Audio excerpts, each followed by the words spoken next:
The phone just went off. What up, y'all? Cam check, mic check. It is almost Turkey Day. I say Turkey Day. It's just don't like the saying Thanksgiving. But happy Turkey Day to everybody. How's it happening? Or almost Turkey Day for some of us. East Coast, I got like what, an hour and 35 minutes left before that happens. West Coast, you guys got a little bit longer. Those in the EU or the other side of the world, y'all been in it for a minute already. With that being said, we do have patch notes today. I did spend a good chunk of today actually just going over it a bit on my own, but we're gonna go over it live on stream. So there is a bit to go through, so we will actually do that one by one, each of the patch notes. I won't cover the classes like normal, just because well, I'll cover Rogue obviously, but I won't cover the other classes or whatnot. But BM Jacob, what's going on? He said, makes you miss the old arcades, dude. I'm not even gonna short stream. I've read that before. This might have to be because my wife is making me get off a little earlier. So normally she doesn't do that, but we do got to go out of town tomorrow. So there are other classes besides Rogue. I mean, I've heard stories. I don't know how other people have been able to hack their client to have choices between other classes, but yeah, I still haven't gotten that perk. Must be them pay to win people. Nah, but we'll see. I think all I'm gonna do is go over the patch notes. I won't do any actual like farming or anything. I probably will go inside the game to test a few things, like, you know, dealing with the patch notes to see if, you know, when we get there. I've been thinking about it like for a while today. I'm just like, I wonder how this is gonna work out, et cetera, et cetera. So I think I need to what am I getting messaged?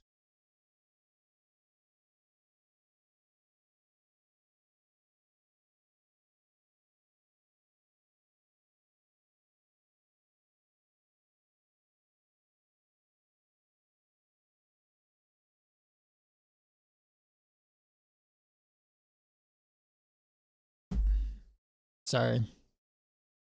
I'll put my phone on vibrate there. I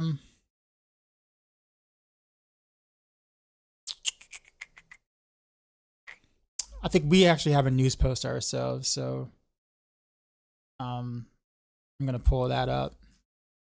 I think it, yeah, I think it's all written and stuff.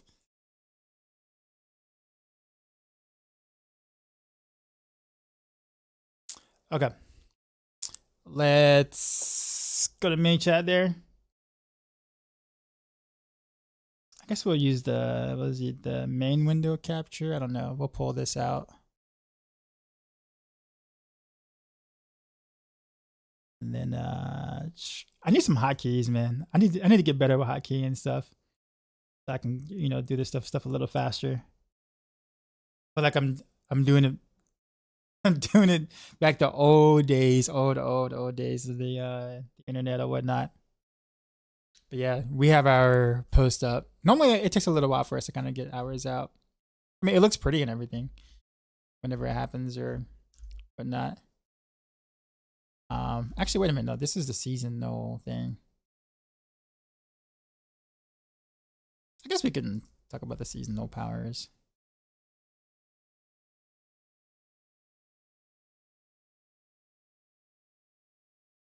Okay, so this is the patch notes per se. So, yeah, I actually didn't even look at the actual seasonal powers. I was so curious about what Rogue had or what Rogue got that I didn't even look at some of the stuff here. So I guess I'll go over that too as well. And Chewy got this out quick. But this came out, yeah, today. He got this out today, yeah. All right, so will new powers harness witchcraft in your arsenal of abilities? 3 schools of sorcery to learn and master. So Eldritch is destructive energies and polymorphy. Psyche is defensive powers. And spirit to create visions, focus your attack, and induce madness in your enemies. Growth and decay will magic that both heals and harms with some life resources. These can create diseases and disruptions. Plus discover rarely lost powers of witchcraft that have been since rediscovered. Okay. Anyhow, each school gives you a chance to experiment between new styles of power, tinker with your ability to create something strange and terrible. Gotcha. To learn witchcraft or seeking a reputation. I think we heard about all these already before. At specific tiers, you unlock the ability to earn more witchcraft powers. Visit Coven's altar at the Tree of Whispers. I mean, we're going to be hanging around here a lot anyways with all the Tree of Whisper buffs, it seems like. And up for Restless Rot. In chase for new powers to upgrade them. Note that any witchcraft power listed below are subject to change before the public test realm begins. I guess that is important as we're, theory crafting ahead of time. Pizza, what's going on? Surprise Day includes season theme and PTR now, when before they locked it out.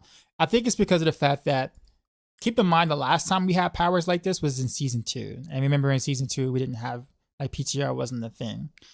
So I think, given the amount of powers we're getting, or different types of powers we're getting, it's probably best that we have the option to go ahead and play test some of these things.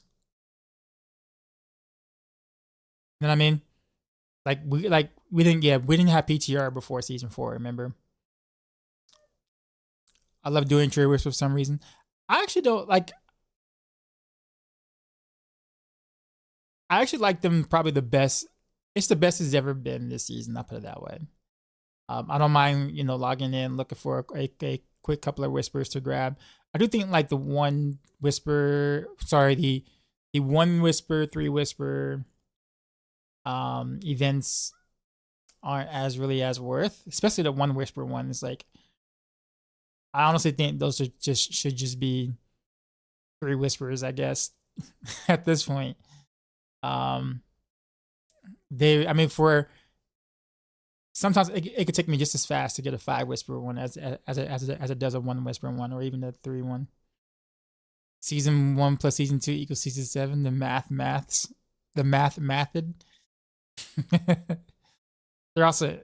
There's also any new in-game activities in season 7 that need testing. That's also true. We'll kind of talk more about that, but I am a little disappointed to not see more changes, tuning, bug fixes when it comes to some of the in-game stuff, or in-game systems, in-game content, but that's for later. Eldritch powers: fire bat service, deadly swarm of fire bat swarm enemies every 2 seconds, inflicting X total fire damage over 1 attack. At higher ranks, enemies are stunned for 3 seconds after being hit 5 times by your fire bat service. Something sounds like one of those powers, one of those vampiric powers we had in season 2. I can't remember which one it was, but this sounds like, I forgot what it was. Was it a bat or something? Or it was a bat, wasn't it? Yeah, it was a bat. I think it was. That could stun. Yeah, they just kind of rehashed that one. Let's see. Abyssal Resonance. Every 250 resource spent. Release an explosion, dealing X shadow damage. Each explosion triggered within 10 seconds. At the last, increases the size and damage by 130%. Stacking up to 3 times. At rank 10, the 3rd explosion pulls enemies towards you before detonating. But that is your pull. Well, I don't know about their pull, because that's a lot of resources you have to spend. unless they the requirement goes down as you rank up. Maybe. Otherwise, that's gonna be hella expensive for like a reliable pull, I guess. Maybe it's for the better. It's a spoiler, but at least it can be tested before launch. Yeah, I think that's the important part. I don't think anyone really cares that the season theme is hidden. Like I don't think anyone's getting upset and is like, oh man, I can't believe they showed us the season theme before the season launch, right? Like I don't think at this point in time, I don't think people really care about that. You know, they're not. I don't think anyone's looking for the surprise factor or surprise effect. And it probably works better for Blizzard this way around, anyways, because then it makes it look like Diablo 4 has more content when you release the season stuff at the same time as the patch notes. You see what I'm saying? So PTR patch notes. So you can give the illusion that there's more in the game than there really is. You're just saying it earlier than, you know. So, WinJ, what's happening, man? Wave of Woe. Release of Wave of Woe. I can't even say it right. Wave of Woe. When damaging the enemy with your skills, Wave of Woe deals additional X shadow damage and echoes this damage to all nearby enemies of the same type. So, more shadow damage. At rank 5, damage is increased by 15% each time the damage is echoed and is guaranteed to echo at least 5 times. May strike the same target multiple times. Okay.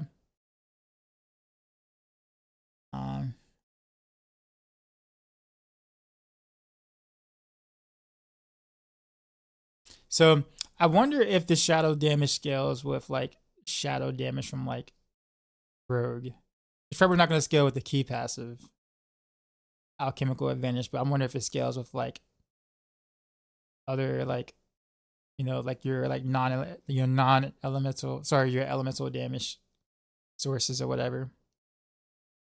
PTR is always more exciting than the currency. Yeah, also very true. And yes, this season theme was pretty awful. WinJ just had a baby. Congratulations. 9 months. What a baller. What you gonna name it?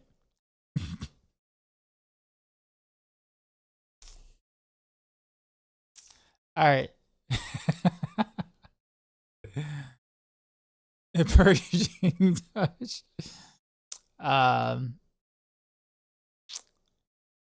Eldritch effects increase. Sorry, Eldritch effects X increased damage against head rotten. At rank 10, this damage bonus now extends to all monsters. So Eldritch effects. So I guess all of these here get buffed by this at rank 10. Shaken Soul. Eldritch effects apply vulnerable damage to enemies for X seconds. Okay, so a free vulnerable. At ranks 10, damage from Psyche and growth decay effects will also apply vulnerable at half the duration. Okay, Hex of Flames. Lucky hit have up to a % chance to apply Hex of Flames. Hex of Flames deals an additional 1600 additional fire damage each time you deal damage to the target. So does this like stack infinitely, or how does this work? Mr. Mac, what's going on?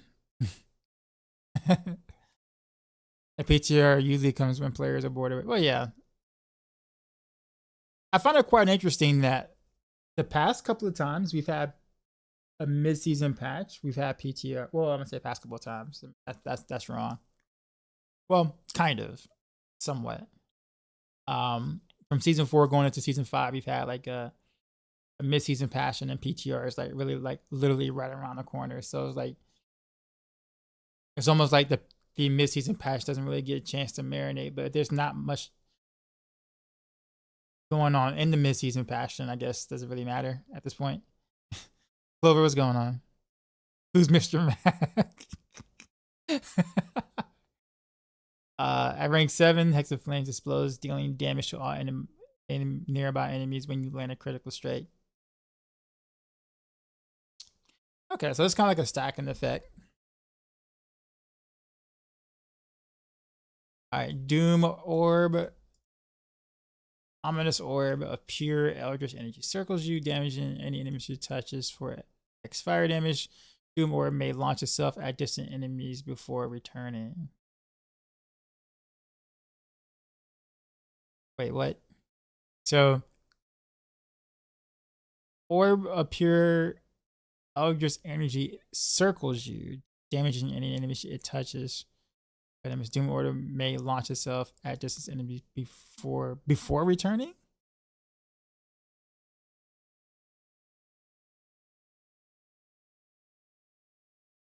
Or am I just like,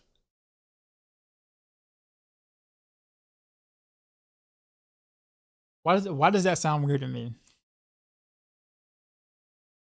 Is it just the wording? Is it just like it may launch itself at distant enemies and then returns? Because saying before returning makes it sound like they're already out there, but then it says that they're circling you. So maybe I'm just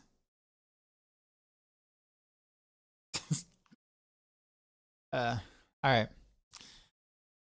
At rank 5, kills or damage to bosses empower the orbs damage by 5%. At the 100%, the orbs explodes, dealing 5,200 damage to nearby enemies before reforming 3 seconds later. Okay, so we got actually quite a few stacking effects in the Eldritch powers there. Psych powers, life link. Automatically link your life force with up to 3 enemies.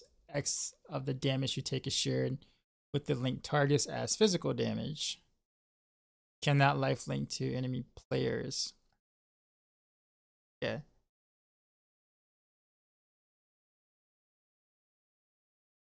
Interesting. Life link, or sorry, add rank 15 for 10 seconds after using a defensive Macroll or a subterfuge skill. Any link damage will be a guaranteed critical strike. I guess I gotta be careful, huh?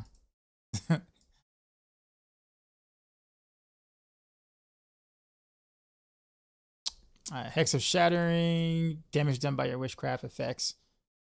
Witchcraft, oh, this is any of them, okay. Afflicts enemies with the Hex of Shattering, causing them to deal X reduced damage for 5 seconds. When any Hex effect is applied to Head Rotten, all damage will be critical strikes for 5 seconds. So definitely not using that on the road because Trick Attack still exists. So, Aura of Misfortune, enemies that near you have X chance for their attacks to be interrupted. Does not work on bosses. At rank 5, Aura of Misfortune increases your movement speed by 5%. Wait, why?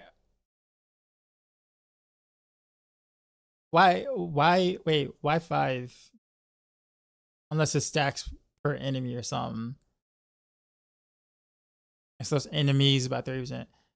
But 5%, really? Again, I mean, unless this is a stacking effect, but like.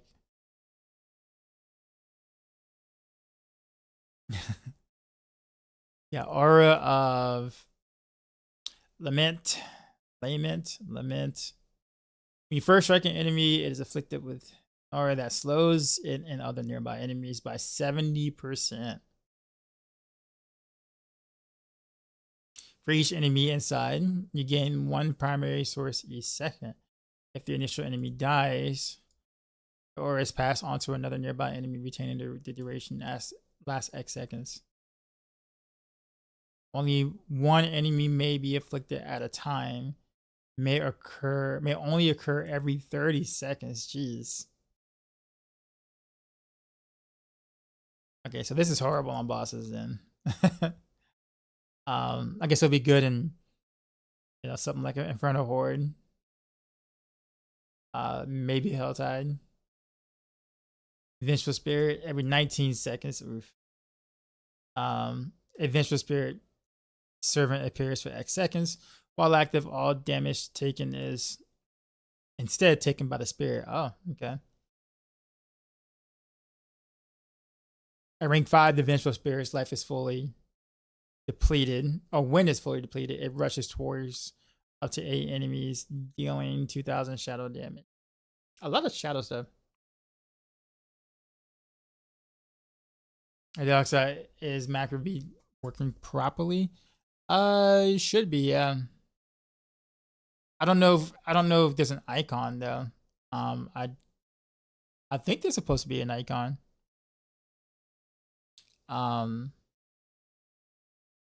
But even if you don't see an icon, I wouldn't say that it's not working. Just keep in mind that there's so much going on in your buff bar that it might get hidden somewhere. But it might not show up in your stat sheets, but it should be working. Last time I tested it was like early season, and it was working then. Can't imagine it not working unless they broke it mid-season. It's such a kind of a, I don't say it's not a bad legendary node. I guess it's just we don't really. It's hard to really make good use of it without having some sort of really clunky rotation.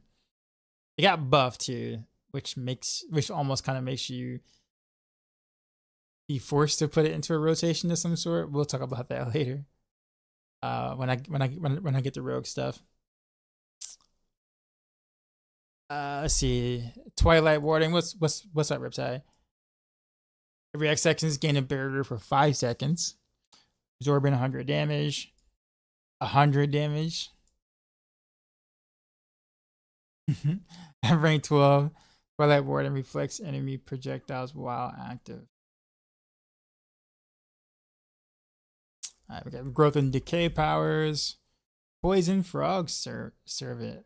Summon the Poison Frog Servant that attacks and poisons enemies for X damage over 3 seconds. On death, the frog explodes violently. Okay. Dealing poison instantly. Dealing X poison instantly damage to what?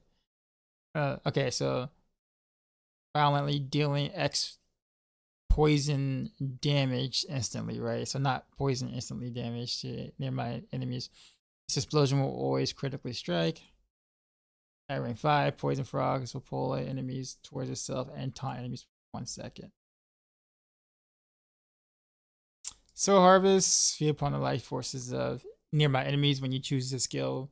Use a skill with a cooldown, increasing your primary stat by 3% per monster.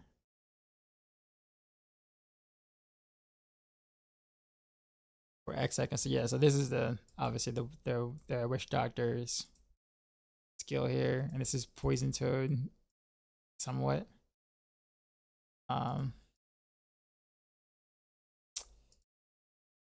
Rank 9, so Harvest does not lose duration so as long as enemies are nearby. Hex of Whispers. Dealing damage to enemy. Afflicts them with the Hex of Whispers that deals X shadow. Man, that's a lot of shadow damage. Nice, J-Mac. J-Mac in the just broke 100k.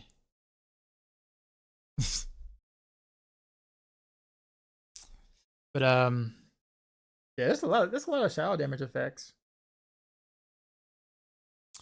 Afterwards, Hex of Whispers will jump to another enemy up to a maximum of 6 times. Hex of Whispers may only be applied once every 5 seconds.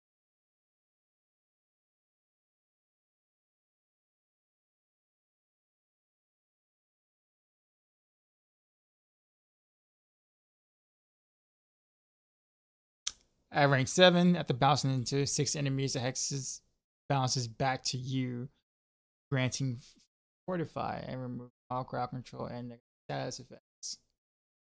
That's kind of useful. Mostly.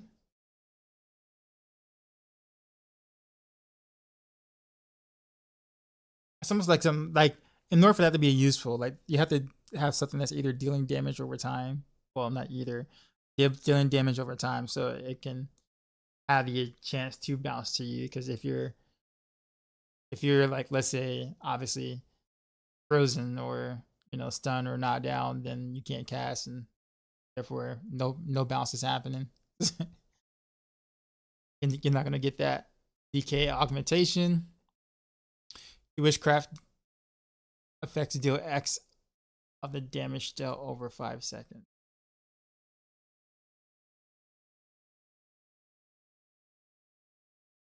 Yeah. Damage type is based on your class. Oh, it's based on the class. How's that work? I'm assuming, I guess, based on skill you're using, or yes, some of these are like, they're definitely not just like you deal more damage, you deal 20% more damage now or something like that. They actually seem to put more thought into some of these powers, but it's also kind of hard to really tell what they do with them until you get your hands on them. Like, they can sound interesting, but like, what do they actually do? How do they actually play out?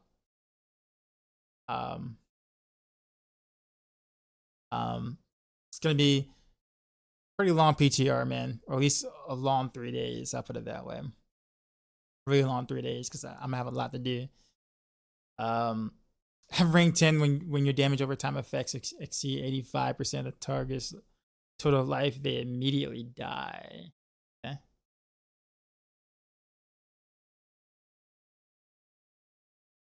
Okay, so it's kind of like almost like a reverse execute kind of thing.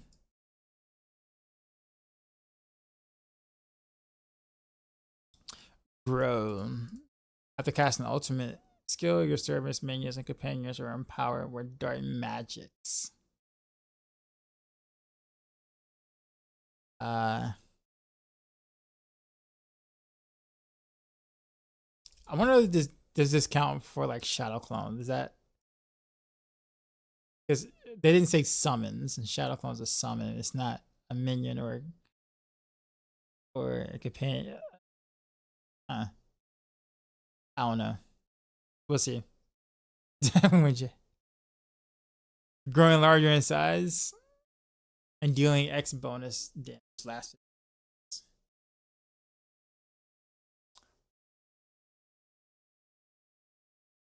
At 11, your service, minions, and companions deal 100% critical strike chance while enlarged.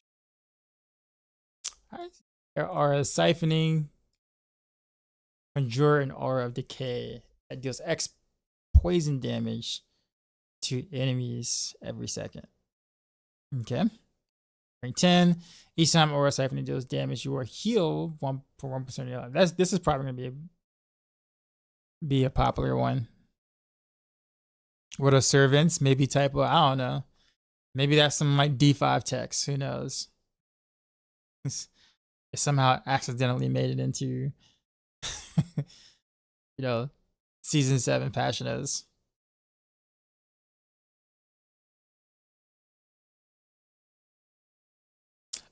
Alright. The cycle, dealing any damage with your skills at a 15% chance to grow a flower from the ground.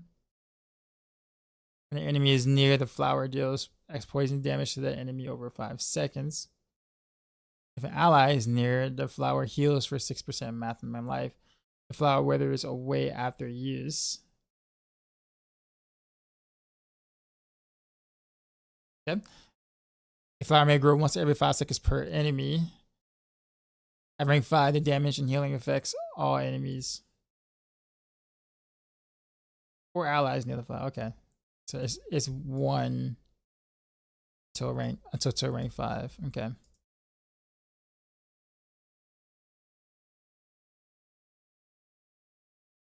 And the lost powers. These are like these are bigger powers.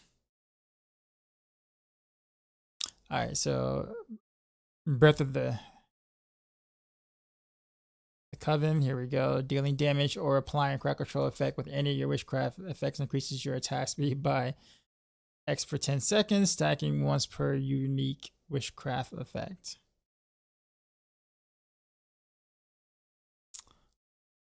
Okay, witchcraft effects are, I guess they just tell you all they are. Eldritch Psyche, growth and decay. Okay, that's like that's kind of a weird bullet point to put right there in the middle between.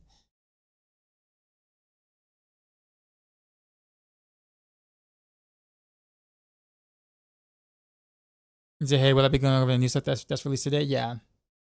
Yep. Plan on. Well, this is I guess I started with the season theme because I clicked on the wrong thing, but the all the patch note stuff is coming later. I just clicked on this and it just happens to be the seasonal power, so I figured I'd start with that first. Maxroll with the raid. Yo, Dark Side, Sir, we just got raided, son. You know how we do. What's going on? Drop my new beat for these new viewers.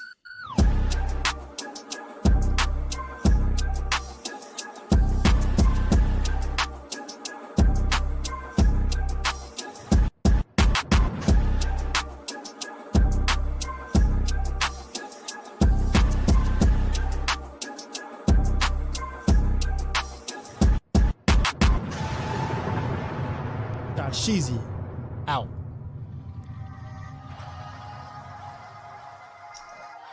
Macro, what's happening, rated man? my stream with 122 viewers. I was watching it a little bit earlier while I was going over patch notes myself and talking to other max rollers earlier on. But yep, you have a good one, man. Happy Turkey Day to you too.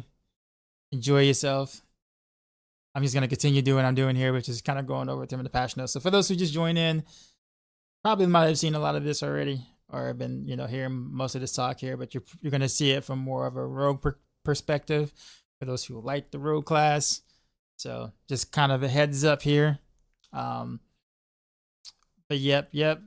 It's a mac and cheese raid. I am the cheese. Fair enough.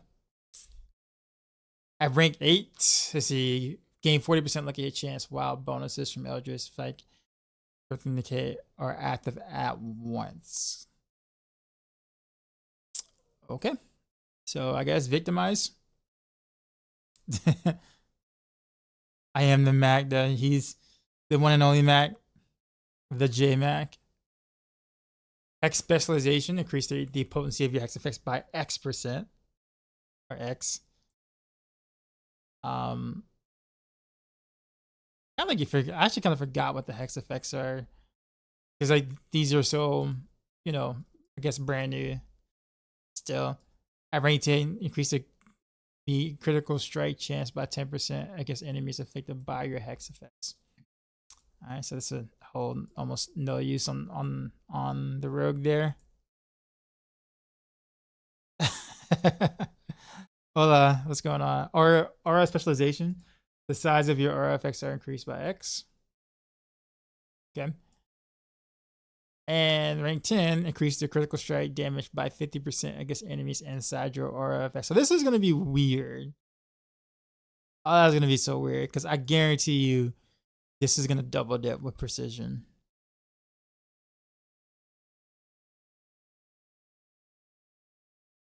Although maybe not, because it says against enemies. So maybe it won't. Usually if it increases your critical strike damage, then it double dips, because then it dips into precision multiplier or whatever. So maybe it won't.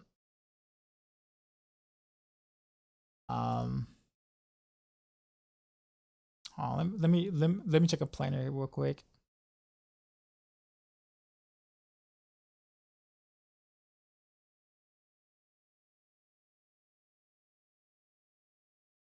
Yeah, okay.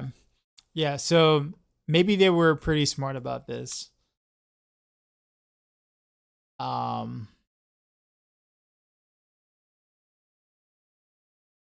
Yeah, probably, because it does say increases the critical strike damage by 50% against enemies and not increases your critical strike damage by 50%. So maybe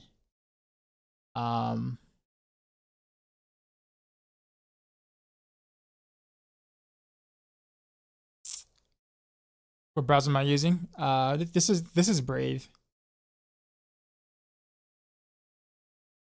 Kind of like it. I do have a pip version of the rapid fire build. How high are you trying to push?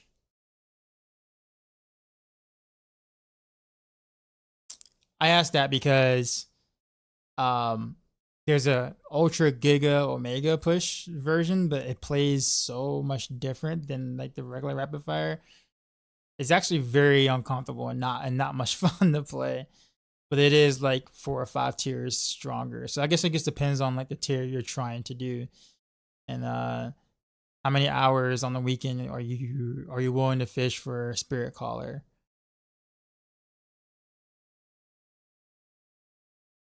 So I always ask that question. So like if you're in that category where it's like I'm done with all my gear pieces, it's time for me to, you know, spend 15 hours trying to get spirit caller and hope I clear type aspect, then sure. You know, I can totally point you to that.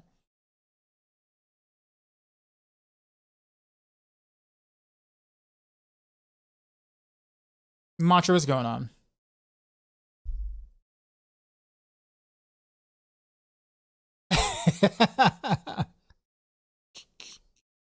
You guys, all right. Piranha, what's going on? So, Witch Doctor effect again. Enemies affected by both the Hex and the R affect a Piranha.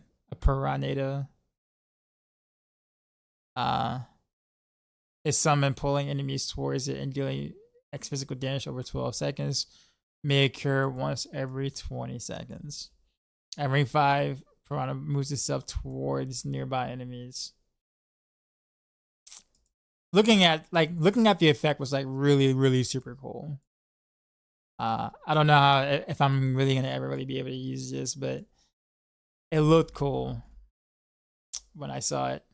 I wonder how strong some of these witchcraft powers are, because a lot of these witchcraft powers aren't things that just like buff you. It's not, you know, your character now deals 30% more damage, or you know, like there's very little of that throughout all of this. It's like actual, I guess, powers outside of your own power. So that is pretty exciting in the sense of being like newish. So I really wonder how strong they actually are, though, because like keep in mind with the buffs to, you know, to the classes, and you know, basically just upping the number, right? Increasing the number, and number go up now. Those powers have to be strong enough to, I won't say compete with that, but like, you know, kind of have an effect there. So, all right, so we'll go over the runes here. We got the skills, mercenaries. We'll not be going over any other class but rogue, but I will go over everything else up until that. J Matt with the gift of subscription, appreciate you.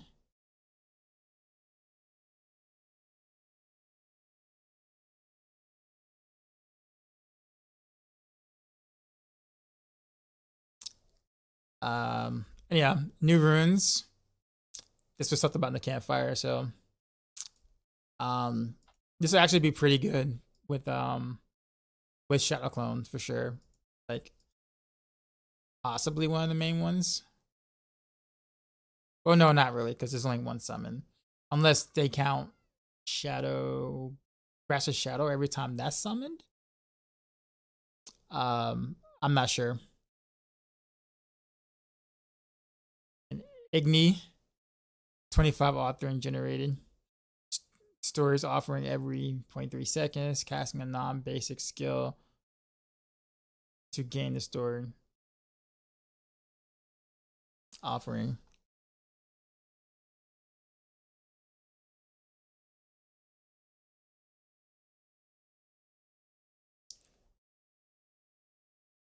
Still don't really know about this one. Again, rogue perspective, but you say this would be good for minions. I'm sure. I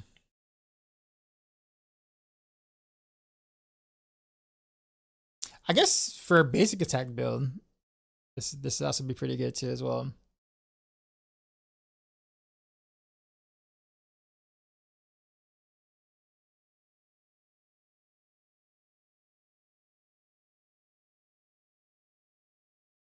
And then you can just use the other whatchamacallit skills to be able to. Yeah, again, I guess so. I guess so. Not bad. Minion Joy is joining the chat, especially with plus to skill ritual at so I can finally get more plus skills.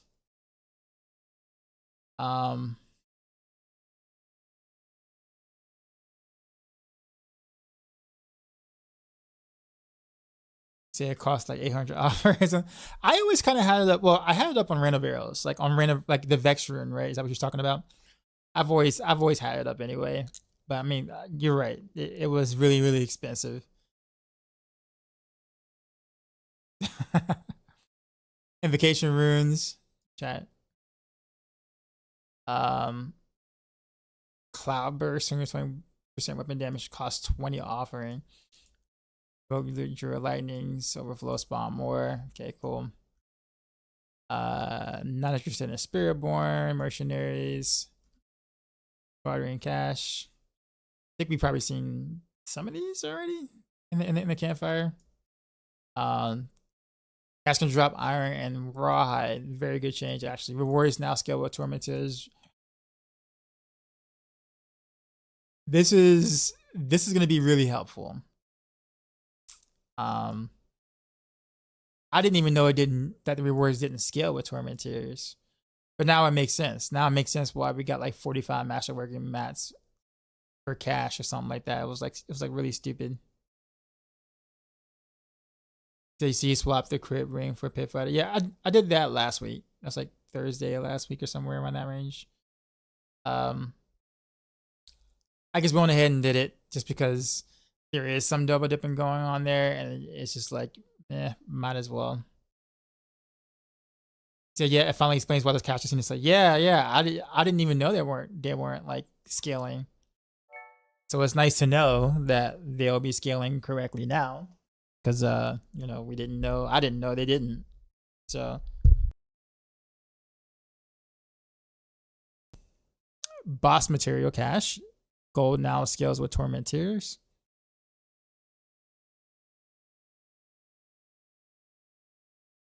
Wait, what? What does the gold scale now scales with tormentors have to do with the boss cache though? Did we get gold from the boss material cache? We probably do, don't we? I haven't been paying attention. You probably do. I'm like, do we get gold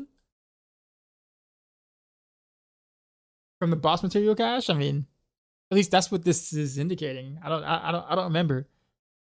I never noticed it either, but the game is saying so.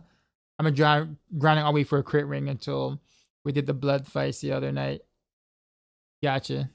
I mean, either way is fine, honestly.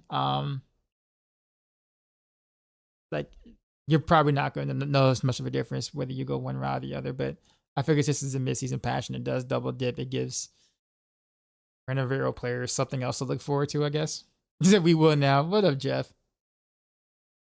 Also, low-key, what's going on? King-wise, what's happening? Gold has been irrelevant since a lot of us have more gold than we can burn. Believe it or not, it's actually the other way around, Picha, for a considerably larger portion of the audience.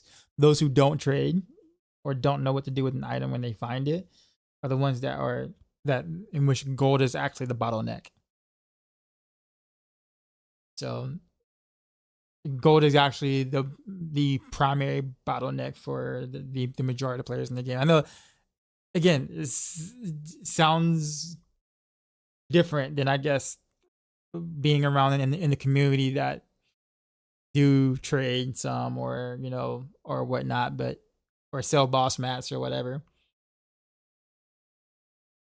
Not pit fighter with the grenades is a nice plus. That stuff, his damage is nice too.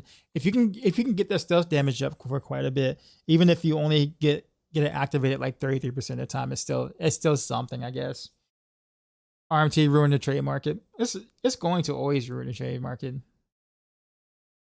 It's gonna always be a problem.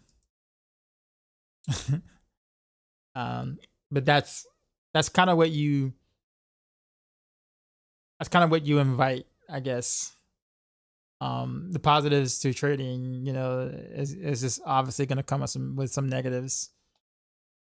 But yeah, augment cash. Gems now scale with torment tiers. Okay. Runes are not guaranteed to drop, and torment difficulties, and the amount scales with torment tiers. Cool. So I guess we're gonna have an easier time crafting mythics now. Assuming all these changes, I'm assuming we're gonna have a easier time crafting mythics now. Well, I guess I'm assuming the rare runes are still gonna be pretty rare, but yeah. Poor cash. Masterwork increased from 30 to 100. Still kind of meh. Rewards some adjustments to be more in line with other events. Increase the amount of pale marks earned.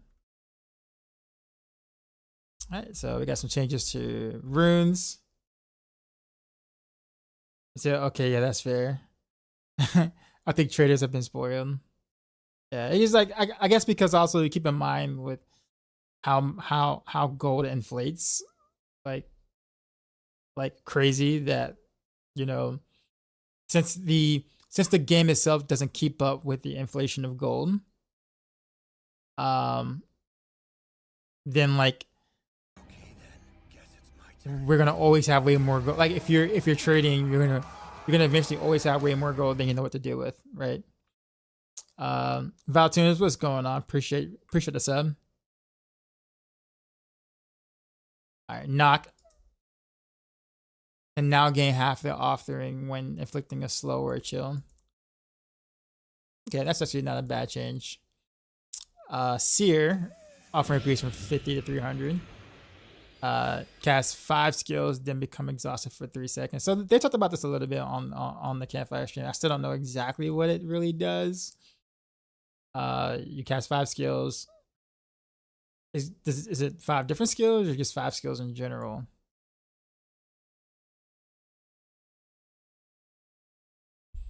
We like PoE2's idea of keeping gold account bound, prevents that massive inflation. Well, it definitely prevents botters from botting the gold. Because I mean, it won't. Sorry, let me phrase that. It won't keep botters from botting the gold, but because they'll just use that gold to buy things, but it'll prevent them from injecting so much gold into the market so early. I mean, the only way people even have that much gold to be able to buy something that early, like early on in the season, is bots. That's why the prices can be set so high, because there'll be a few botters or whatever, and there'll be people with real money who will pay for that gold that early on to be able to get set items, and therefore you can charge that ludicrous amount so early. Because getting that gold comes quick that early. You know what I mean? Like, that's why, like, if you ever wonder, like in the like, you know, day 2 or day 3 in the season, and someone is like has like a really good item and they're already asking for like 10 billion gold on day 3, and you're just like, bruh.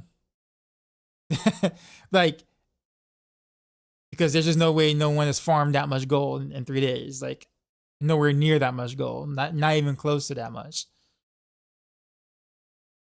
Like, in terms of like legitimately, I guess you could say, if that makes sense.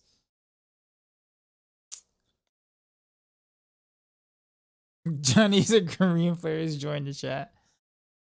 Yeah. I don't know. Like I said, I don't participate in trading, so I mean, the trade market being what it is or whatnot doesn't really. I'm not really. I'm gonna say I'm not affected by it, but not to the extent of which I guess I'm bothered by it. But it sucks. I wish there was a little bit. I wish there were better options. I'll put it that way.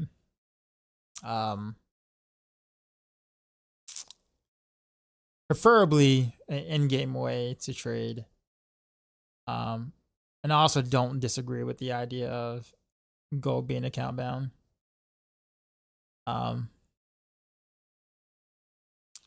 Anyhow, hidden name change from grinding to lethargic. Exhausted in this case refers to a cooldown for the effect. Okay. So I dislike that they changed my Monty Rune. I so sad about this. Kinda.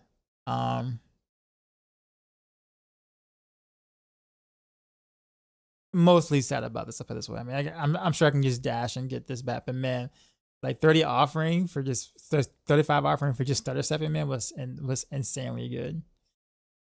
So this was actually one of my favorite runes to use, and now it's like, now I feel like it's kind of getting. It didn't get gutted, but the functionality is now makes me sad. The functionality makes me sad.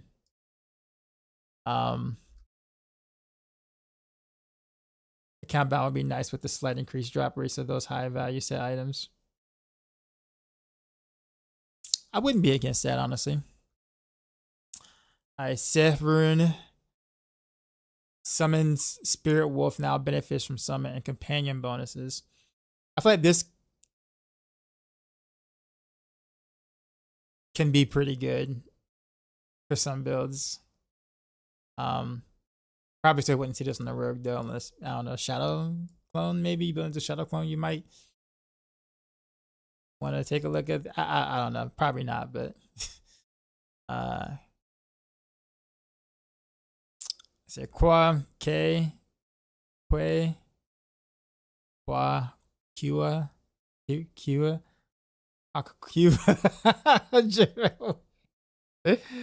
but Drew gonna go crazy with that. Oh, you mean say? Movement speed increase from 7 and 10 up to 50. Yeah, nah. Zek. Cooldown. Wait, why is there a space between cool and down? And it's capitalized too. Like, whoever wrote this was serious about this. Like, bro, cool down reduction. Yo, cool down, bro. Cool down. It's actually CDR.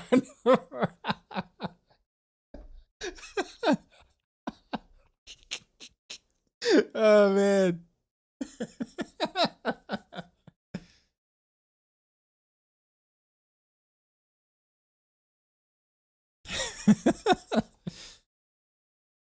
Two lines later, they wrote cooldown. I know, right? Why I not sleep? We got turkey today. We also got patch notes, so. But what up, meat pockets? What'd you make us, man? What's on the what's on the menu, sir? Pixel Tech, appreciate the follow.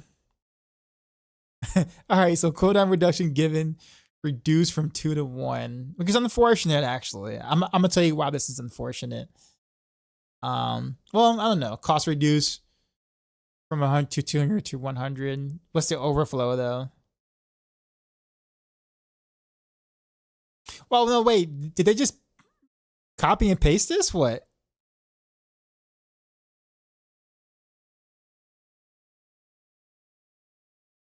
Wait, did they just copy and paste this? They just copy and paste the first line just without the emphasis on cool down reduction, right?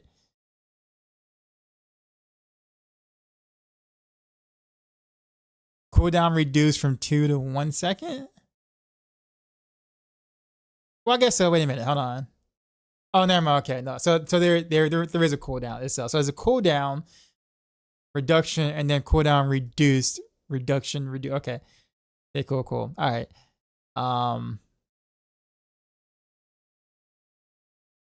So there's no like overflow. No, there is overflow. Okay. So further reduced cooldown for the overflow. All right.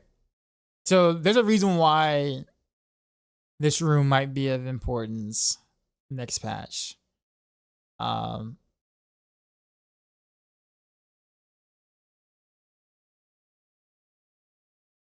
almost thinking about like you probably potion spam and like I don't know. We'll get there. We'll get there in a second. All right, so Vex, 150 offering, +1 to skills for 10 seconds. Overflow more skill ranks up to 3. Increase the cooldown from 1 to 5 seconds to avoid overriding overflow bonuses. Sure. I guess this is a better way of being able to get, or more feasible way of being able to get plus skills. I'm cool with it. Extra gravy, mother. Just don't put gravy on your. He said he asked. We got brisket, ham, green beans. We got it all. Yeah, so I'm gonna go see my mom tomorrow. So I'm gonna go take the drive down, and so like, my mom doesn't really cook often. Like she's one, like, even growing up, she didn't really like. I don't know if she just doesn't like cooking or she just didn't want to or whatnot. But you know how like everybody says that like your mom is like the best cook. Like there's nobody better at cooking than your mom. Maybe your dad, maybe, I don't know. But like your mom or your grandma is always like the best, right? It's gonna always be the best, no matter what, right? But I am absolutely serious when I say this though. Like my mom, when she, what is this, like my mom's a you got. She's no me pockets. Let me finish. There's a story behind it, I promise. No, but she when she does cook though, when she does, and it's, you know, usually like holidays, you know, like that, holidays or whatnot, like it is so freaking good that it makes you upset that like you really don't get more of it. Like it's so good that my brother comes up to Thanksgiving because it's usually around his birthday, right? Speaking of which, his birthday was yesterday. God dang it! I'm such a terrible brother now. I just realized that. Forgot to call him on his birthday yesterday. Yeah, I legit just realized that. Holy crap! Yeah, I'm bad. Yeah, I'm gonna have to give him a call and tell him I apologize. But anyways, dang, really? I almost like never really forget that. What was I doing yesterday? Oh, that's right. I almost got into a fender bender yesterday. A freaking like truck kind of backed up onto my car, and like kind of like messed up my hood of the car a little bit. Not like a lot, but like enough to where it like really pisses you off. So I had a shitty day yesterday. That's probably why I forgot. I didn't even think about it. Call him now on the stream. You won't.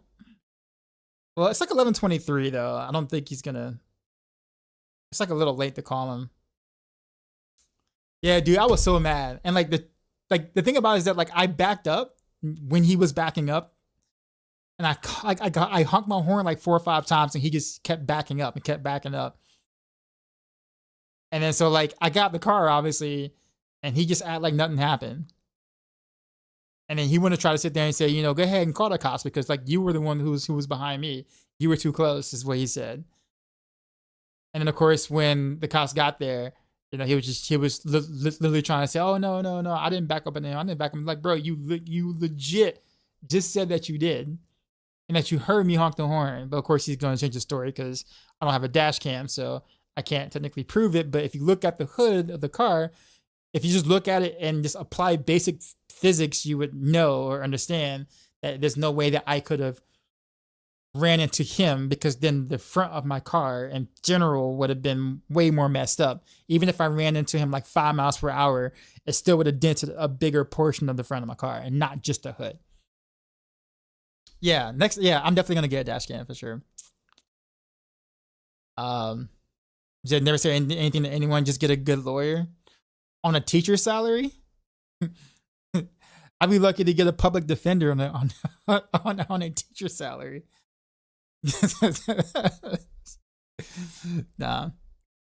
I mean, I'm just nah, but nah, I'm at the I have to take out a loan for a lawyer.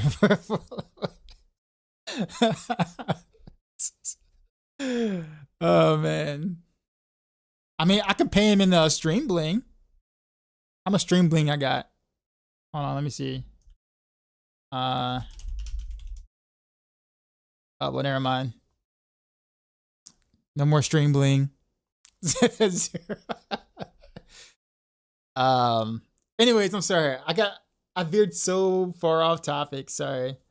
I think I was telling my mom cooking. That's right.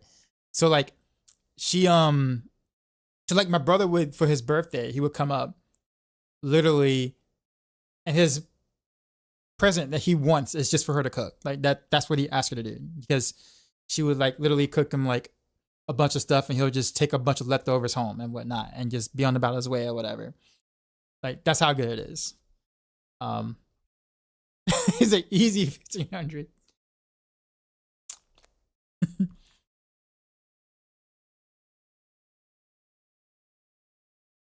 Is it rigged? Anyways, but yeah, she makes like this killer ham though. Because she actually like marinates it in Coca-Cola. So yeah, it's like so good. It's because it's like right there around the time. Yeah, so there's my brother, by the way, guys, on stream. I literally was just talking about you because I forgot the car yesterday because I got into like a fender bender yesterday, and I was like exhausted after being pissed and like yelling at the guy for like 2 hours. I was like so mad, and I say that because I actually got. I don't think I told chat this, but I actually got a new car 2 months ago. So I didn't actually talk about it, but I ended up getting a new car 2 months ago because what it was going to cost to get my Mazda fixed from the other time someone ran into the back of me was just going to cost more than what the car was worth. So I ended up buying another car, and my first new car I ever had or whatever like that. But I got it at a really good rate with like, I think it was like 2.2% APR or something like that. So I'm just like, all right, sure. I mean, I guess I can manage that. Oh yeah, I'm fine. It's just that the dude was just such an asshole, man. Like, dude was such an asshole, and like clearly was trying to, you know, get out of having to pay. Like, and like it was a trucker too. Like it wasn't even like a, you know, like a regular whatever. Like it's a guy. It was like a truck cab or whatever without the back or whatever. And so he kept backing up because one of the big 18-wheelers was trying to turn in. And so he was too far out. He pulled out too far. And so he was trying to back up to let the guy turn. And I was trying to honk on him. I'm like, bro, you can't back up any further. So I tried to back up a little bit until I couldn't back up any further. I had to stop. And then I put the car in park, kept honking, and he still kept backing up. Until he just basically just like crumpled in my hood a little bit. What color Lambo did I get? I don't know. My Maserati is it's pretty fresh. That's all I'm gonna say. But yeah, happy birthday. Yeah, I know I'm late. The chat was just like, yo, I dare you to call him. I dare you to call him right now. I'm like, I don't know if he's gonna want me to call him. It's like 11:28. He's like, you wouldn't call him on stream? I'm like, actually, I would.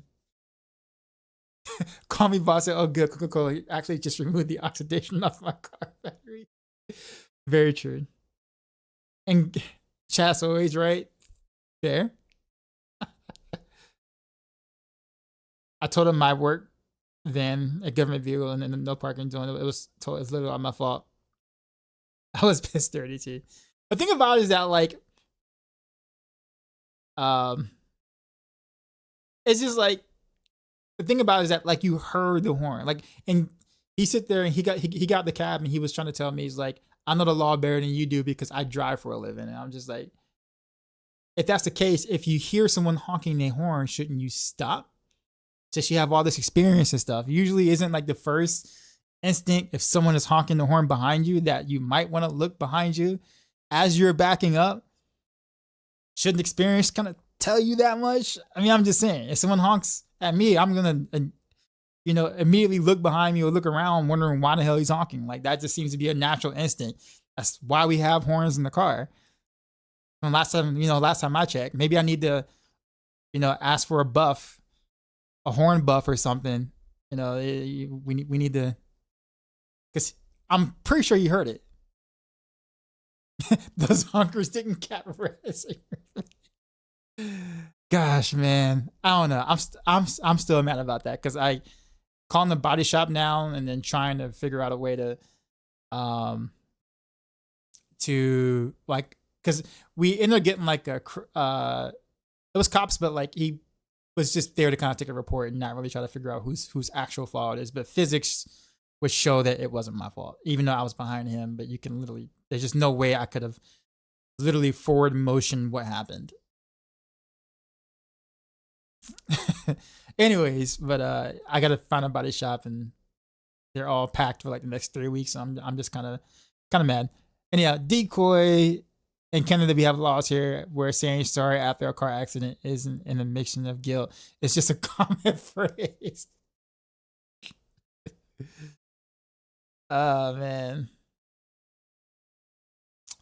But yeah, I'm fine. I'm fine. Physically, I'm fine. Mentally and emotionally, took me a bit to calm down. All right. 20% increase the horn radius. I don't know, something, man. Something. Just have not had good luck this year, apparently. And the fact that it's, I just got the car 2 months ago is what really made me mad. Had he did that to my other car, my older car, I would have been, I would have just been like, yo, just go. Just go. But like, bro, not my shiny new toy, man. I wouldn't even say new toy. It was just a necessity at that point. The old car had like 250,000 miles on it, so it was about time for it to go anyway. It was time. Anyhow, Zan offering cost reduced from 800 to 700. Overflow cast increased damage by 1% per 10 offering. Actually surprised they actually buffed Zan. Well,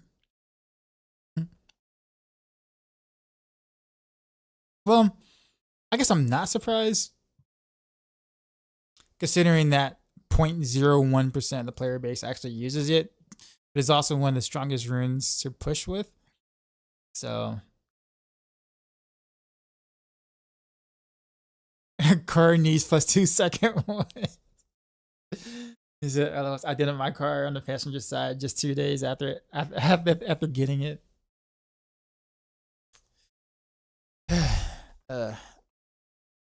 Because I miscalculated while making a turn and it scraped the pillar. Dude, there are days ahead. I'm sure.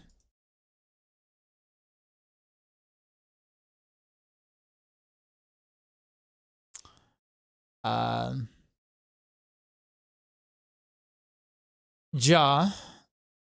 We got offering cost reduce a lot. Overflow store access over offering. I'm sure Necros is gonna like that a lot.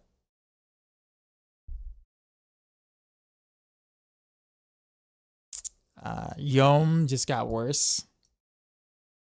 Not worse, but rip Yom.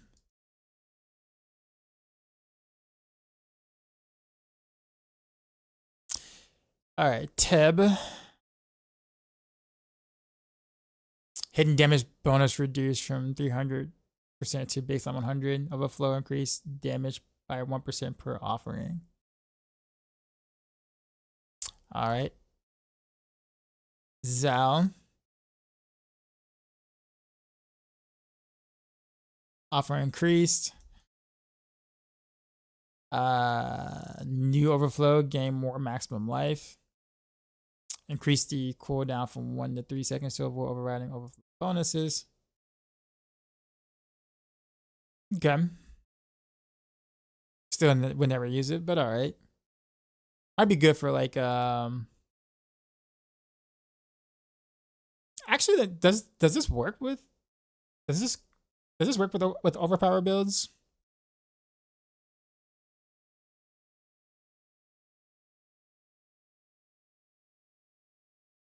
I assume it does, right? It does. Okay, so yeah, so this is a buff to that then. Cool. Okay, so we got this concussive stomp. Concussive stomp actually, believe it or not, was actually predicted to be meta for victimized builds because the concussive stomp actually proc victimize itself. For whatever strange reason, it had like a lucky hit chance. Basically, it had like 100% lucky hit chance. So it could proc victimize, and it gave you a knockdown from malice. So this actually used to be like best in slot until it wasn't. Basically, it was best in slot like in the PTR and like the review portion of the games when we were playing it. Did somebody nerfed it? No, they actually buffed it. I'm just saying, like, I think this was predicted to be best in slot until I guess other things were being played around with, and it kind of just fell off.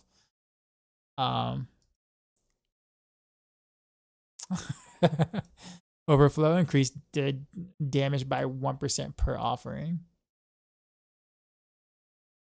Okay. Prior overflow increased size. Okay. So I like the whole idea of like the whole overflow thing because that makes us pair different runes together specifically to try to get as much overflow effect. You know, get the offerings, to match up just enough to be able to get better overflow for certain things. So I think that actually increases the depth of rune combinations, I guess, for certain things. Something that was sorely needed for sure. Gen Z, what's going on?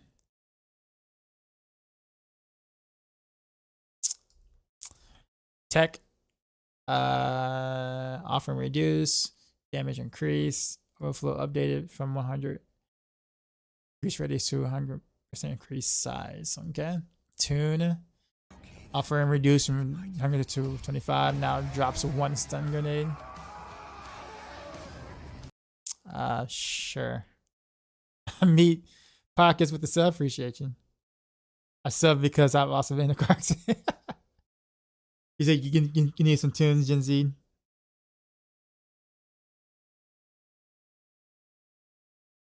All right, Tau, same thing. 1 pestilence from 1. I wonder if they did this for like server reasons.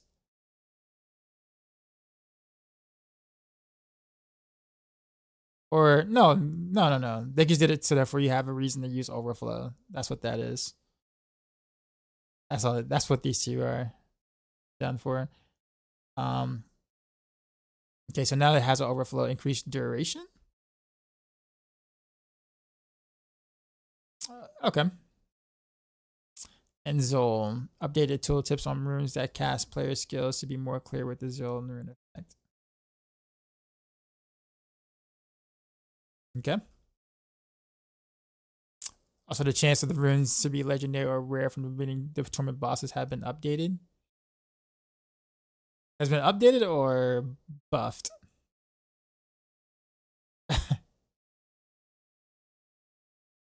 Is it the new Redmond jam yesterday? I have not been listening to anything in the recent, man. Mostly Sulis would have been even, bruh. I usually let I'm pretty laxed here, man. Takes a lot to to get banned here. Nah, man. We're adults here, man.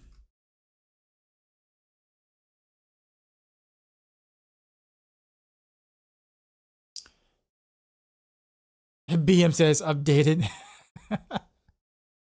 Yeah, I don't know. All right, so new items in tempering general. So this one updated sounds like a nerf to me because I'm pretty sure it's 100% drop from Duriel and Andy. I don't know if it was 100%, but it was pretty. It was pretty high. But yeah, updated. Like, who the hell knows what updated really means, right? Like, they could have just left this text out. If you're not gonna say buff or nerf, you could just let that text out. I guess I skipping the bug fixes in Curious Undercity, Dark Citadel. Bug fixes to Jaw. Fix an issue where the damage increase from Cax runes would be increased by 200. And said, what? That was happening? Well, that explains a lot of the reason why people were using Cax. Like, I had no idea. I don't think people knew that it was bugged. Did anyone know that? I mean, obviously it was giving you a lot of damage. Did anyone know that was bugged?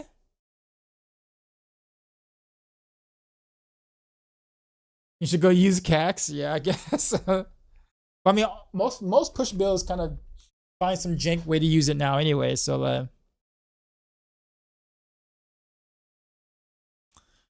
yeah, I didn't even know that was bugged, man. But that explains a lot.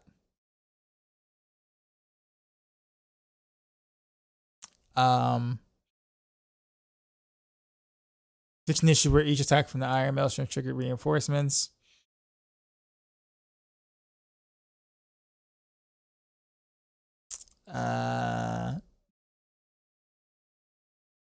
Fix an issue where Scroll of Abundance is stored 30% of base life instead of 30% of maximum life.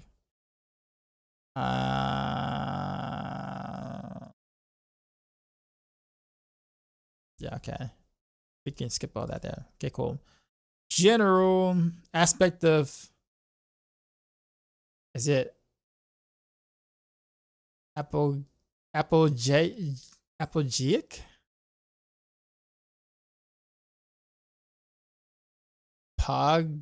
Apogic? I have no idea how to even like approach pronouncing this. Like, I don't know. Anyways, so aspect of AF is what I'm gonna call it. Aspect of AF. You can interpret that as much as in any way you want to interpret that.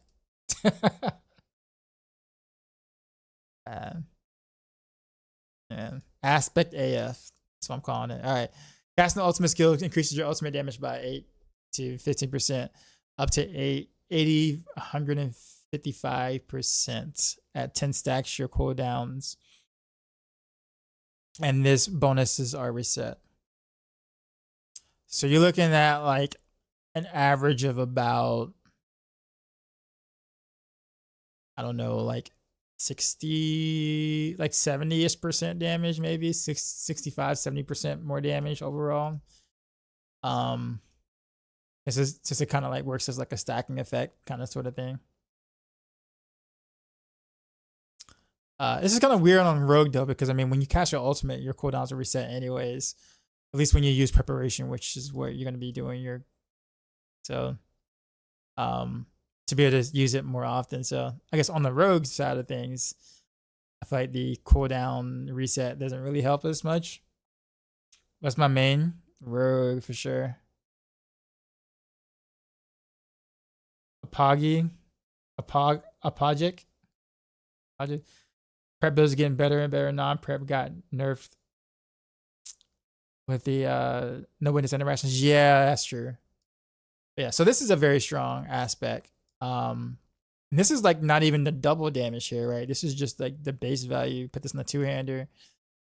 Be kind of balling for a bit. So Ranger is PoE. Yeah, I'm gonna be going Ranger and PoE too. Aspect of decisive resolution. Casting the ultimate skill increases your damage by 10 to 30 seconds for 8 seconds. Gain 4 additional ultimate skill ranks. Yeah, so these are, when I saw these anyways on the whatchamacallit, very strong ones, strong buffs. Basically, we're gonna be getting rid of like conceited. We're gonna get rid of conceited and retribution basically on like Renovails builds or any builds involving ultimates because these two are just way stronger. And they're also like unconditional damage too. So like, you know, retribution is strong, but it's conditional. Getting rid of that would be kind of nice. Probably still can't get rid of any of the Aerostorm ones on Renovails just because that buff is just too big. You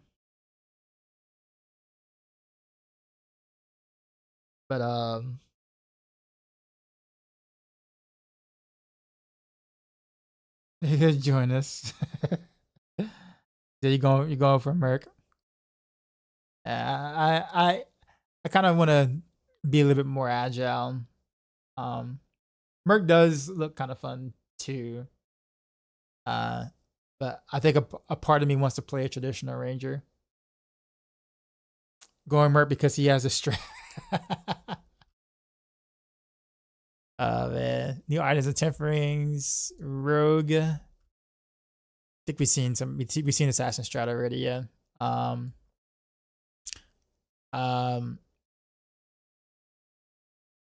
Ability skills are always shadow imbued with 40 to 80% increased potency. Lucky hit, damage an elite or a boss with a mobility skill has up to a 40% 80% chance to instantly trigger a free shadow imbuement explosion. So you can do several things with this, obviously. This is obviously kind of, in my opinion, geared more towards Shadow Step, which it's kind of interesting because like Ravager would be a thing you would want, but I guess it's kind of conflicts in the same slot almost here, right? But yeah, so this and like builds that don't really have a good way of applying shadow imbuement in a sense, but want to use shadow imbuement. So like, let's say you want to do like a damage, like a pure damage basic attack, like a damage dealing basic attack build. Like you want to go like close quarters combat, blaze shift, invigorating strike, blaze shift especially because it has 0 AOE, but a single target is actually pretty good, like really good. So I don't know what's going on.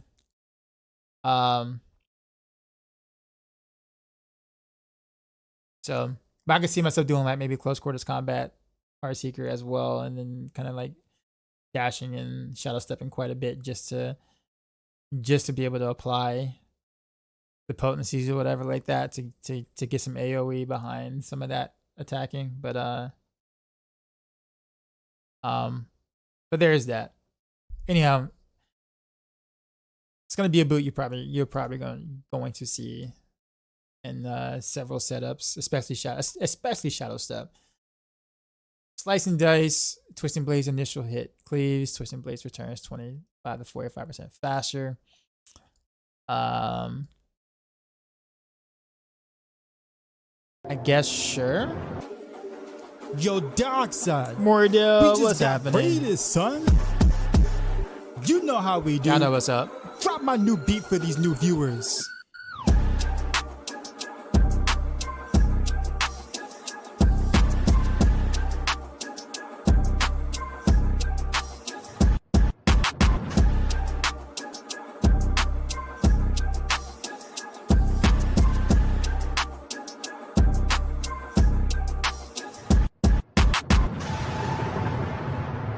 Cheesy. Out. What is going on? I think Mordell normally plays WoW, right? Mordell raided my stream isn't World of with 4 Warcraft viewers. your main game? Pretty sure. At least when the times that I would stop by, she's normally playing WoW. Whatever he's paying you, I'll double.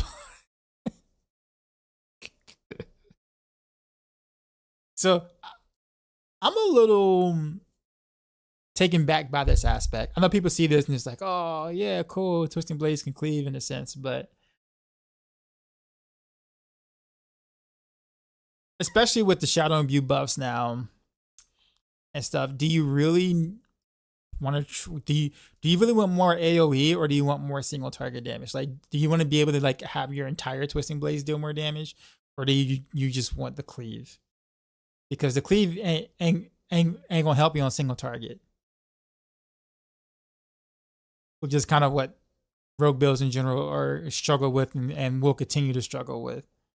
Well, I'm gonna say continue to struggle with. I guess the new change to Twisting Blades should help that too as well. But I don't know. Part of me thinks that I would just take the more damage, like Frostbitten or something like that, like 30% more damage, and make sure that all of my Twisting Blades basically gets more damage versus just it cleaving. But I guess for speed farming, like super ultra speed farming, this would be, you know, effective.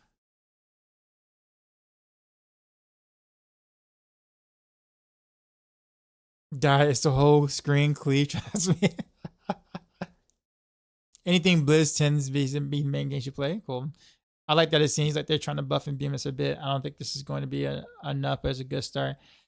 Yeah, so yeah, I mean, I think the idea is so therefore Shadow Imbuement is actually viable in like T4. I think that's kind of the thing that is not the case right now. Like Shadow Imbuement, like even if you gear all like completely into it, it's just really not that viable of a tool. And it falls off pretty early in the pits too. So, and then it does nothing on single target. So, like, I think this helps it be useful for 90-something% of the game, the part of the game you play. For pit pushing, probably not enough. But I think for everything else, it's like, well, why not? So I think the Buster Shadow Imbuement is a decent start. And the fact that it actually can do like some single target damage now, it's obviously a W, like right here. The bit of infection. Enemies affected by Shadow Imbuement take 30 to 50% of his damage every second. Or whatever. And it also does increase damage, so like, you know, because then you got this plus the mixed Shadow Imbuement, which is, you know, 12% more damage in which you're attacking while it's Shadow Imbued. So yeah. I have no opinion. I play Fortnite.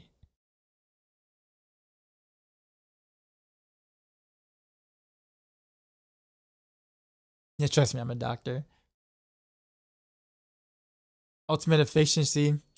So these are actually, so about time that we actually got these ultimate tempers. However, the Rain of Arrows one just seems to be like almost like a why.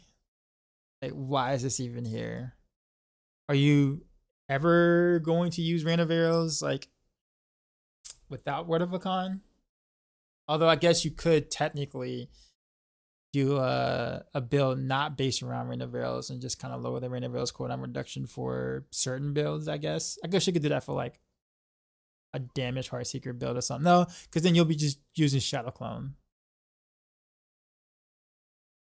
The Shadow Clone would just make way more sense. I don't know. This will see very little use, maybe in very, very niche case, but the other three, other two, I don't know about the energy after casting ultimate skill. I guess. But Death Trap and Shadow Clone cooldown reduction will definitely get something out of that. Base game balance updates. Rouge. This is the 1%. Twisting Blaze, the 8% bonus damage to targets impaled by Twisting Blaze duration is increased from 1.5 to 3 seconds and now stacks. So what does the now stacks mean? Because like I feel like they stopped this.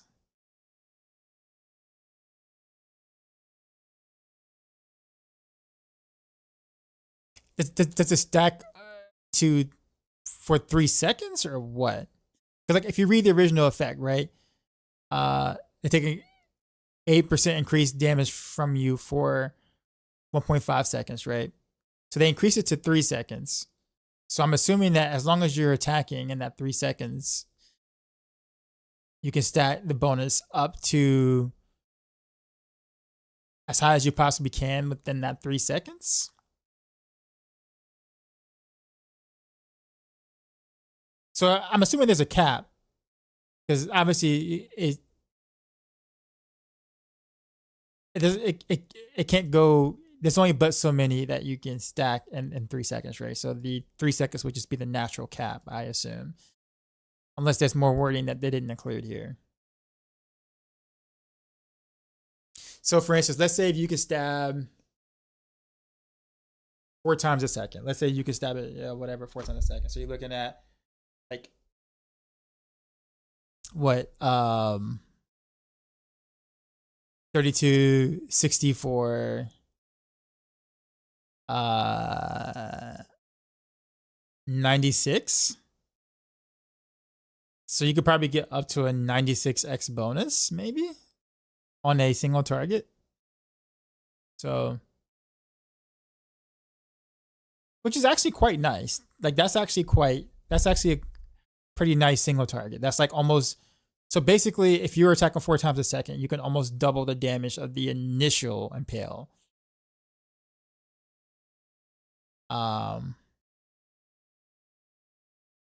Well, not just the initial impale, sorry, the entire thing. So it should be Blade Dancer too as well.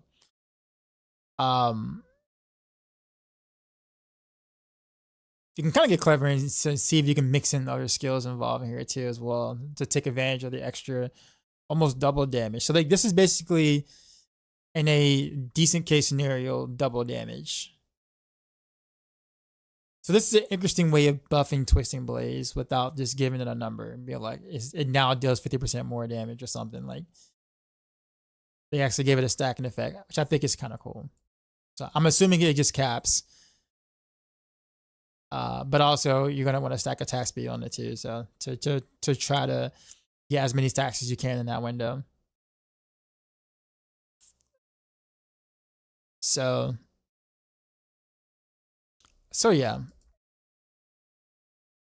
Good buff, I would say, for Twisting Blades.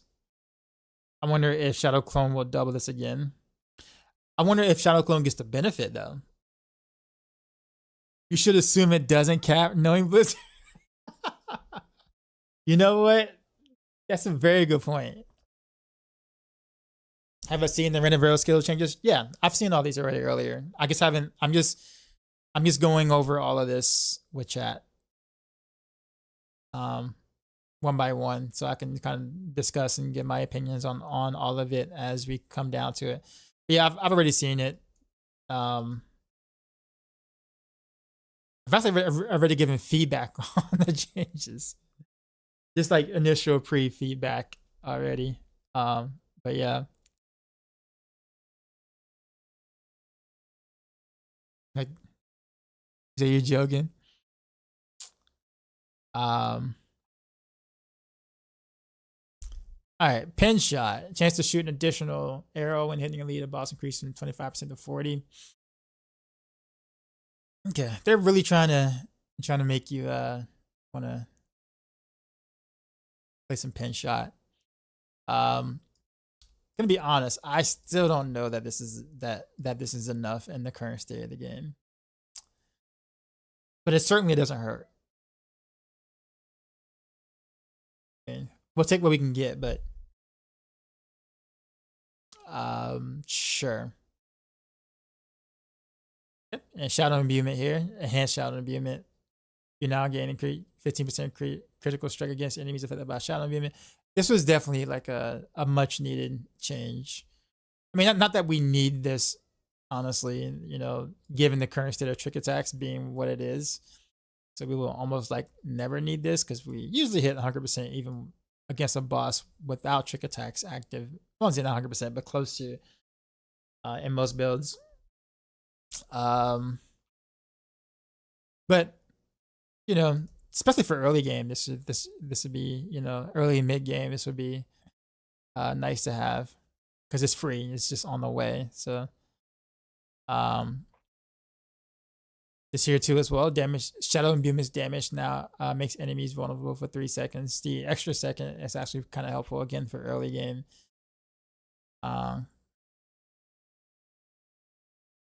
I guess they also changed the wording to blended cold imbuement. Now this one's a little interesting because this definitely needed to be changed. No one uses it, especially with Fist of Fate being what it is. Like you never had a reason to ever consider this. Then you got code imbuement now applies to additional imbuable skills. I don't know. When I read this the first time, I don't know what that means. We mean 2 additional imbuement skills, like just 2 additional charges. Next time you're in Chicago, I probably saw some dodge boost instance. I'm assuming it's a 2 additional charges, right? Like, and reduces energy cost by 35%.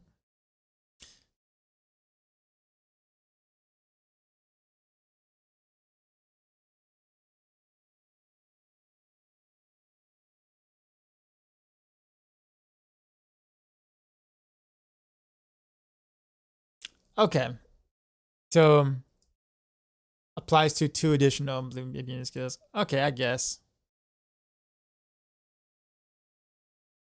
Wait.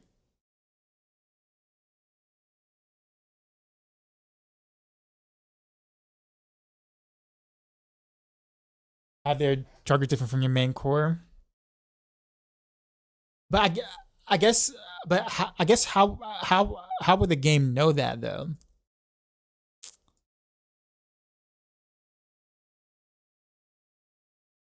Or is it just always imbued?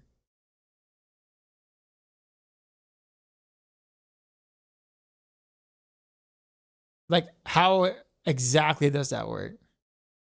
So I do understand what you're saying, Peach, the whole callback to Adam Jackson asked if you want dash and shots to consume and views. I've always hated that. The targets are applied differently when using code imbuement. I guess so? Because I mean, when you cast code imbuement, any skill that can be imbued will already be imbued. So if you had dash, shadow step, rain of arrows, pen shot on your bar, then all 4 of them will technically be imbued before you use it. Like, all 4 of them will be imbued already. So I guess that's the reason why the wording kind of doesn't make sense to me.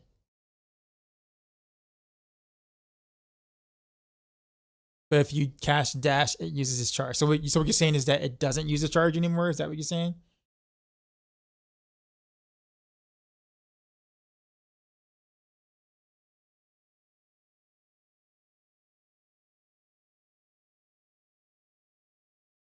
Is it Gilios? What's going on? Maybe each charge counts for up to 3 skills. Yeah, the wording is really tricky, but I guess that's okay. I think the thing is that the reason why you go code imbuement, the reason why you take code imbuement is for mixed code imbuement, because that's a massive multiplier. Like, there's almost no reason to use code imbuement without it. I mean, granted, yeah, sure, you can chill and make them a little, you can chill until they're frozen, but we already got chance to freeze on gear and also Fist of Fate. So, like, without mixed code imbuement, you don't really have, I don't know if this would be a good enough reason to take. Maybe like early game, I don't know. Like maybe early game, because when we don't have tempers or whatever, this might have more views maybe. Also, well, actually, you know what? Now I think about it, yeah, early game, because now it reduces their energy cost by 35%. This could make it easier to kind of go for like inner sight early and be able to like start, a build, like a spam build early on, like as far as leveling out, like let's say Barrage for instance or whatever. Maybe you don't want to do combo points for leveling. Maybe you want to do inner sight or something, a spam or whatever. This might allow you to be able to do that. Maybe. Chili is 15, Frozen is 30, and crowd control. Well, 20 and 40, right? Can't hit you with that Frozen.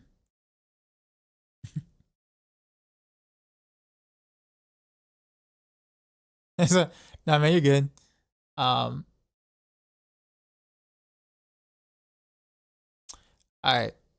Anyways, caltrops.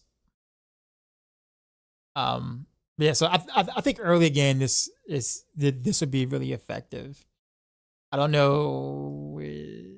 So yeah, I guess maybe this could just could be a way of being able to level up with expensive costing skills, or whatever, and kind of sustain it early on. So I'll be looking to mess with that to see how that changes early game stuff. And caltrops cannot be cast at a target location. Massive W. Rather than the rogue's always feet. Great. Casting animation updated to no longer moves you back. Also great. No longer has a mobility tag. That's sad because, well, I guess because you're not moving. So I guess that makes sense to not have a mobility tag. So that's fair. But man, that really screws that screws up something I wanted to do with the macrobe, dance macrobe. But I'll just I forgot this part. Like when I read the first time, I kind of glossed over the no mobility skill tag, but that's all right. Caltrops by far the best change. Yeah, it's up there. Like for me, it's like top 3.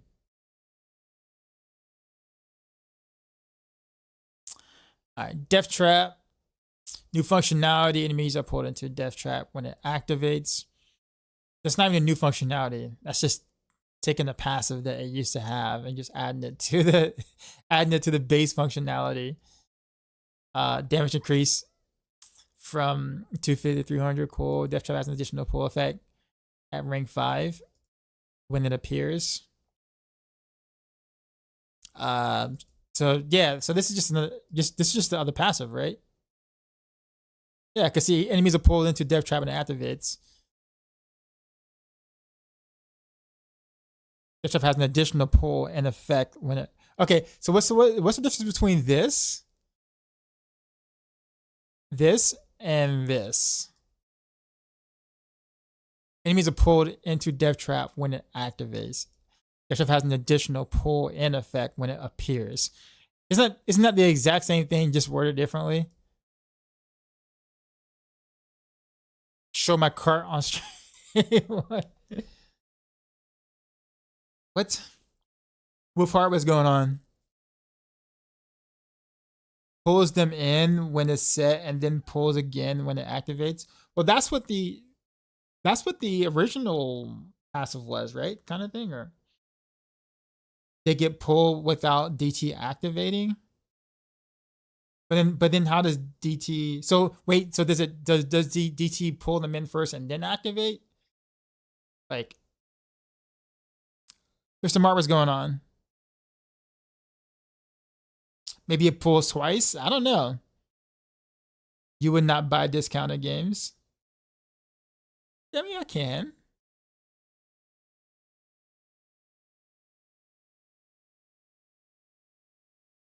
Oh, it was that they get pulled afterwards. Yeah, I don't know. The only way that makes sense is the unique that no one uses. Well, I mean, this season, the Eyes in the Dark is actually pretty good with this. Like in the actual Death Trap build, you actually do use it. I know it's the first season you ever use the pants. They actually buffed it enough after the 4th or 5th time to where it's actually useful this season. Crazy, right? Finally. All right, so Death Trap now slows all surrounding enemies by 85% for 5 seconds when it activates. I guess that's I guess. Matthias, what's going on, sir?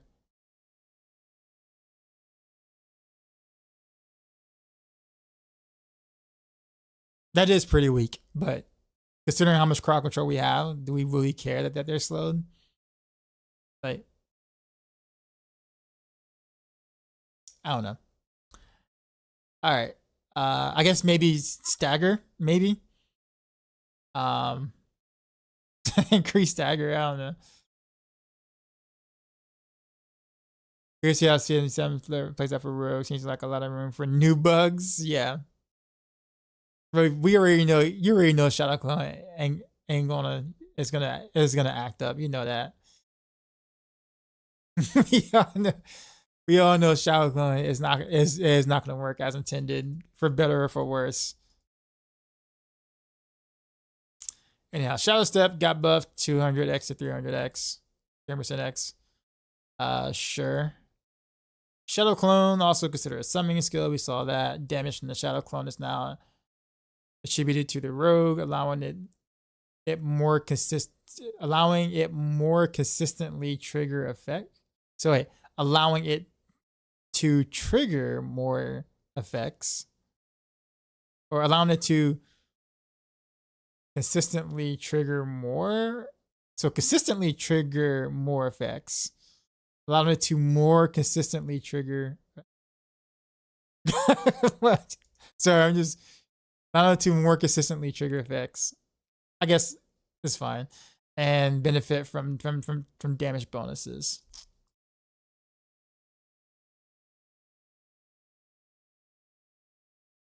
Typo, allowing it to more consistently. You're not even, I don't know. Anyhow, so apparently, so Shadow Clone is going to be I think this is going to be what a lot of people end up testing first, basically, because Shadow Clone has always been a meme, or Dangerous Den said it best, but saying that Shadow Clone is basically an emote, basically, with a cooldown. But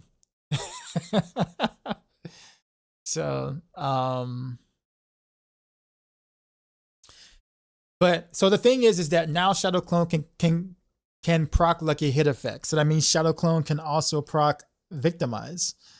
But does Shadow Clone have a lucky hit chance though? Like, is Shadow Clone's lucky hit chance your lucky hit chance, or does it have its own base lucky hit chance? Oh no, it will proc victimize, because it can now proc lucky hit effects. So you basically will be taking Shadow Clone for practically every victimized build. There's no reason to, like, technically not double your damage. Or you double your victimized damage. That is if Shadow Clone's lucky hit chances takes your lucky hit chance, I guess. But if it has its own lucky hit chance, then that won't work as well. Maybe, I don't know. We'll see.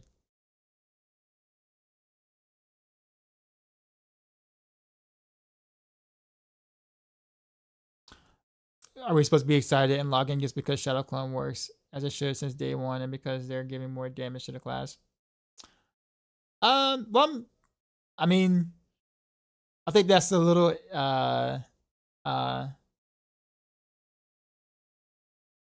disingenuous, I guess. I mean, I do think quite a few of the road changes are exciting. What isn't exciting is the content we're still playing it in, per se. But I've already talked about that before, like, a couple of times. Because there's no changes to the actual content. But I mean, yeah, Shadow Clone should have always worked at the start, but it doesn't make it less exciting to try it now, given that it can do things. It's exciting that it works. I know it probably sounds weird and crazy, but hey, it works now. So at least we think it works. It's going to be exciting to find out the new bugs that is going to occur with the Shadow Clone buffs.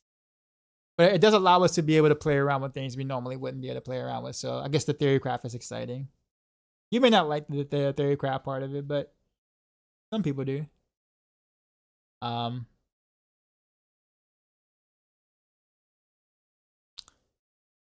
It's basically a new skill, kind of thing. But there are some new functionalities though. It's not just more damage. There are some new functionalities. Could they have done more? For sure. But I'm gonna give my synopsis of the patch notes later. Like, after this is all done, I'll give my synopsis of what I think. Now I decided to kill Fish on my Shadow Clone, or keep picking the same boons for the Former Heroes of my Shadow Clone. Oh yeah, well yeah, okay, so I agree with you on that. That part, so that's a different type of gripe I have. You know what I'm saying? So I'm excited for some of the things on Rogue, but I'm not excited to do those things in the practically the unupdated in-game content, basically. So it's two things. I can be excited for one thing, but not excited for what I'm doing it in. So the longevity of the excitement will kind of take a nosedive. Because stuff hasn't changed, but at least initially we'll have some initial excitement, I guess. But I totally get what you're saying though. Beyond that, I 100% understand what you're saying. So I'm on the same page with you. And yeah, so that's Shadow Clone. We'll see. So we'll probably see it in victimized builds if it has a decent amount of lucky hit chance or can get lucky hit chance from you, aka like Fist of Fate, basically. Can it?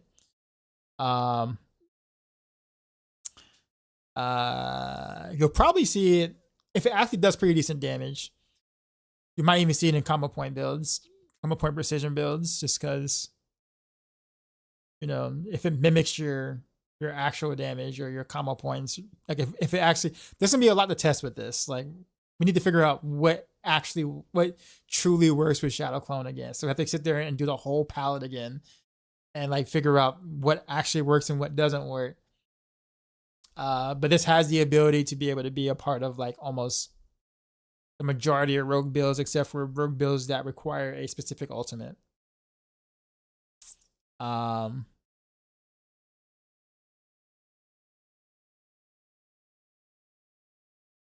What bug works with Shadow Clone? Basically, yeah. Just as I was gonna say.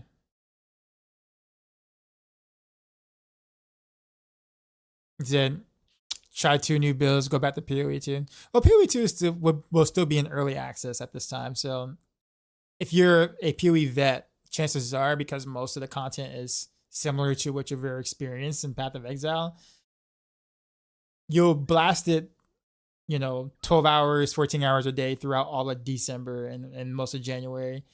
But there's going to be a time where that kind of teeters off until like the actual real game comes out. No one's going to blast early access PoE 2 for months. Don't get me wrong, almost all of us will blast it for the first month. But there's going to be a time where until the game actually launches, you know, there's going to be some downtime for sure.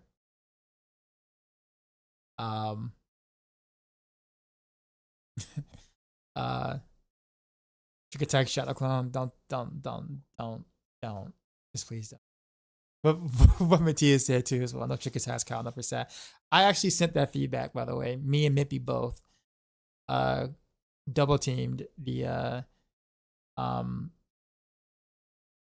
a few devs today to mention this, because I think so we presented some pre PTR feedback saying that like we would like to use something else more than just to cow the nameless, and given that Trick Attack scales with itself, makes it very difficult to consider other helmets. So like, and the idea of like, obviously the way that you either are a god with Trick Attacks or you literally don't do any damage at all because you can't trigger the passive, aka the thing you need to trigger the passive on, aka a single target. It's just stupid. So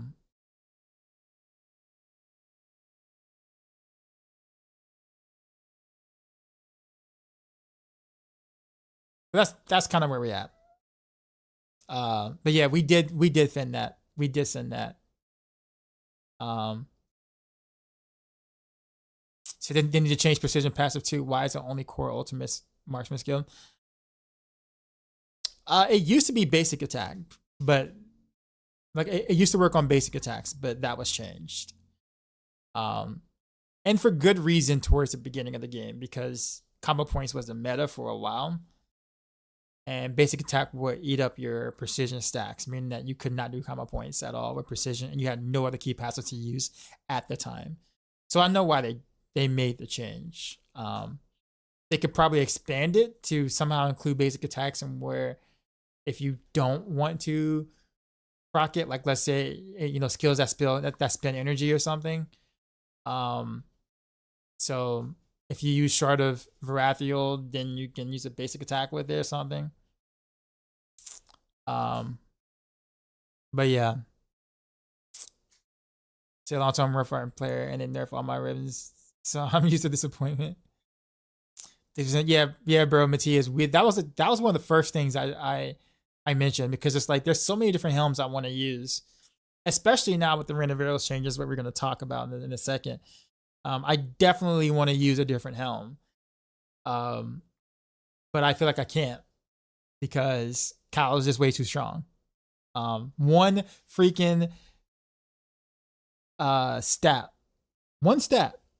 on a helm makes me have to use it, which is so awful, man.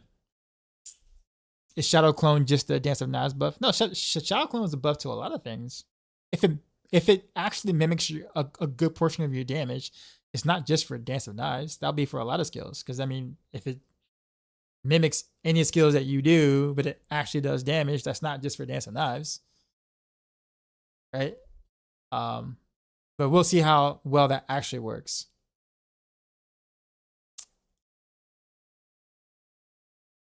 Thomas Gray was going on. Said Passionos looks really good. For the classes in general, I do think that they did a pretty decent job of addressing some of the classes issues across the board. I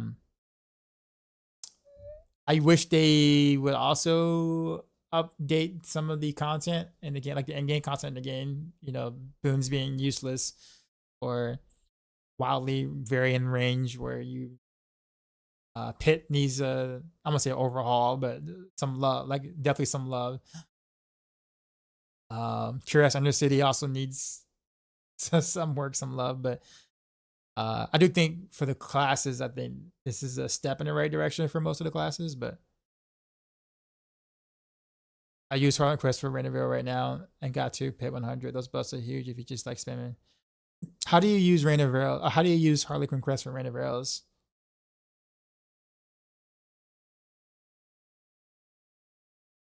Like, are you doing 1-to-1, or are you? Because I mean, you can't really lower the cooldown past the threshold, so you can do 1-to-1 without Harlequin Quest.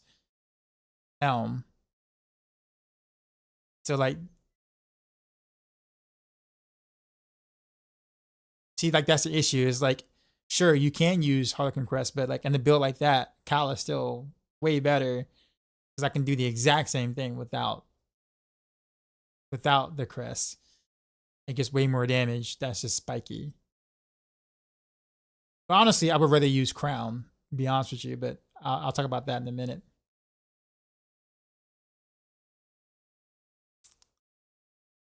The Shadow Clone proc instantly would break the game.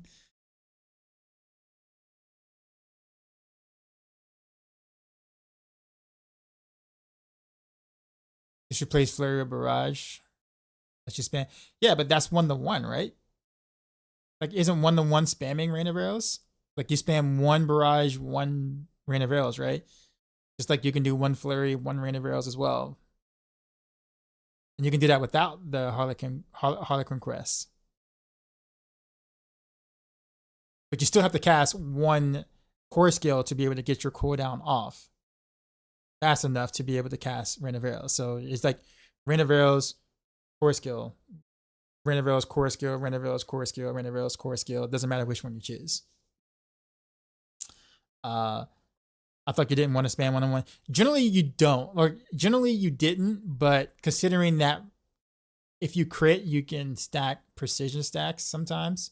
And there are times where it will bug out a little bit to where you can stack, where you can sometimes get a precision stack proc more often than 50% of the time in a 1-on-1. It's like maybe like 60-ish%, 60-65% with the way that it worked.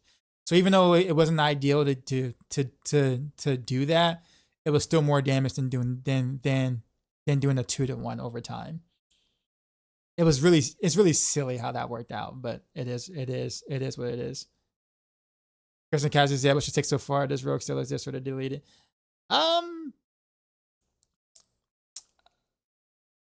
The builds that were already really strong just got a lot stronger. I'll just put it that way. However, let's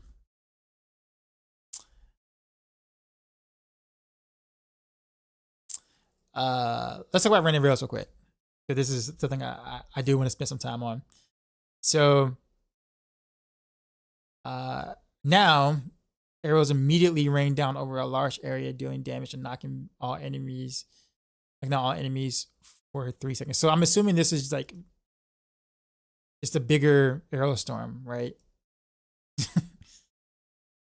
It's just gonna actually, you know what? I bet you this looks like, what is it? Reign of Vengeance. You know that lightning rune from Reign of Vengeance? Diablo 3, for anyone who knows.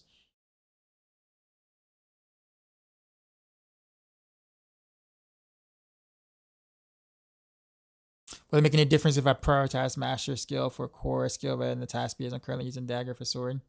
Reign of Arrow. Core skill won't matter because Reign of Arrows is not considered as a core skill. I hope that means the long delay for the Reign of Arrows rain down will be gone. I think so, because it says arrows immediately rain down. So like I think the that delay of a wave is gone. It's just gonna cast and that's it. Which is a pretty big quality of life change for sure. They pretty much just reworked the skill. That's pretty much what they did. So no longer 2 waves, it's just one big cast or whatever. Now my question with this though, my question is,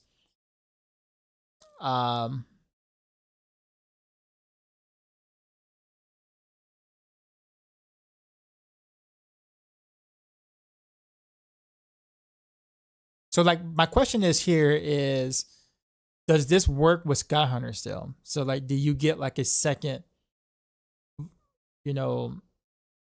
rain of arrows basically, or a chance for a second rain of arrows to proc? That's the big question, because like honestly, yeah. Is no reason you won't?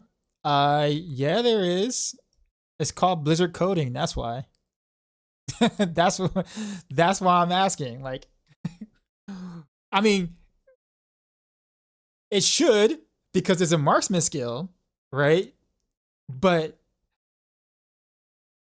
who wants to take bets that that for some reason it won't? And the reason why I asked that, though, because it's not like just like if it's an oversight or whatever or whatnot, it's no big deal. Because honestly, it would be the only reason why I would take a Sky Hunter over a regular bow or something. Because if it didn't work, a regular bow would be better. If it does work, then the Sky Hunter is better. We're so wounded for 18 months of deal, assuming every tooltip isn't true. It is like precision taking all crits, getting access to stack it. Who knows, man? Sky Hunter's a ricochet. No, Sky Hunter is just a ton of crit. It's like a lot. Well, they reworked it since the last time I think you probably played. But it gives like lots of or pretty decent damage buff when you proc precision and some energy. But the ricochet is equal horn, I think is what you're talking about, like ricocheting off of walls or whatever. So yeah, so that's my question. So like, I'm gonna be honest with you though, I kind of want to use a regular bow. That's the thing. So like, I think you might have to use Sky Hunter if it does, because there's no other way to get marksman projectiles, right? You can't get rain of arrows rain down again, kind of sort of thing. Like it just doesn't really exist. So like, but I kind of want to use a regular bow, to be honest with you. What a tip on the regular bow? Just crit damage, and probably, I guess. Actually, that's actually a good question. I don't know what I would temper on the regular bow. The other temper,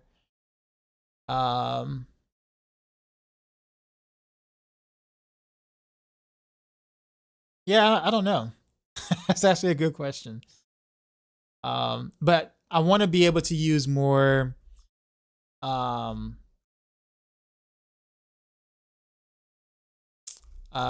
is it?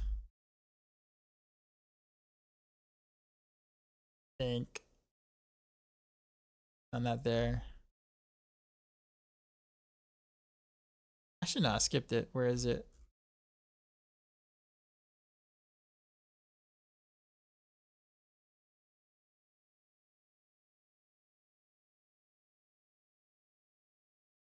Why don't I see it? It's a general. Yeah, there we go. Like these. I want to try to fit in these. Like put maybe this on like a two-hander or something.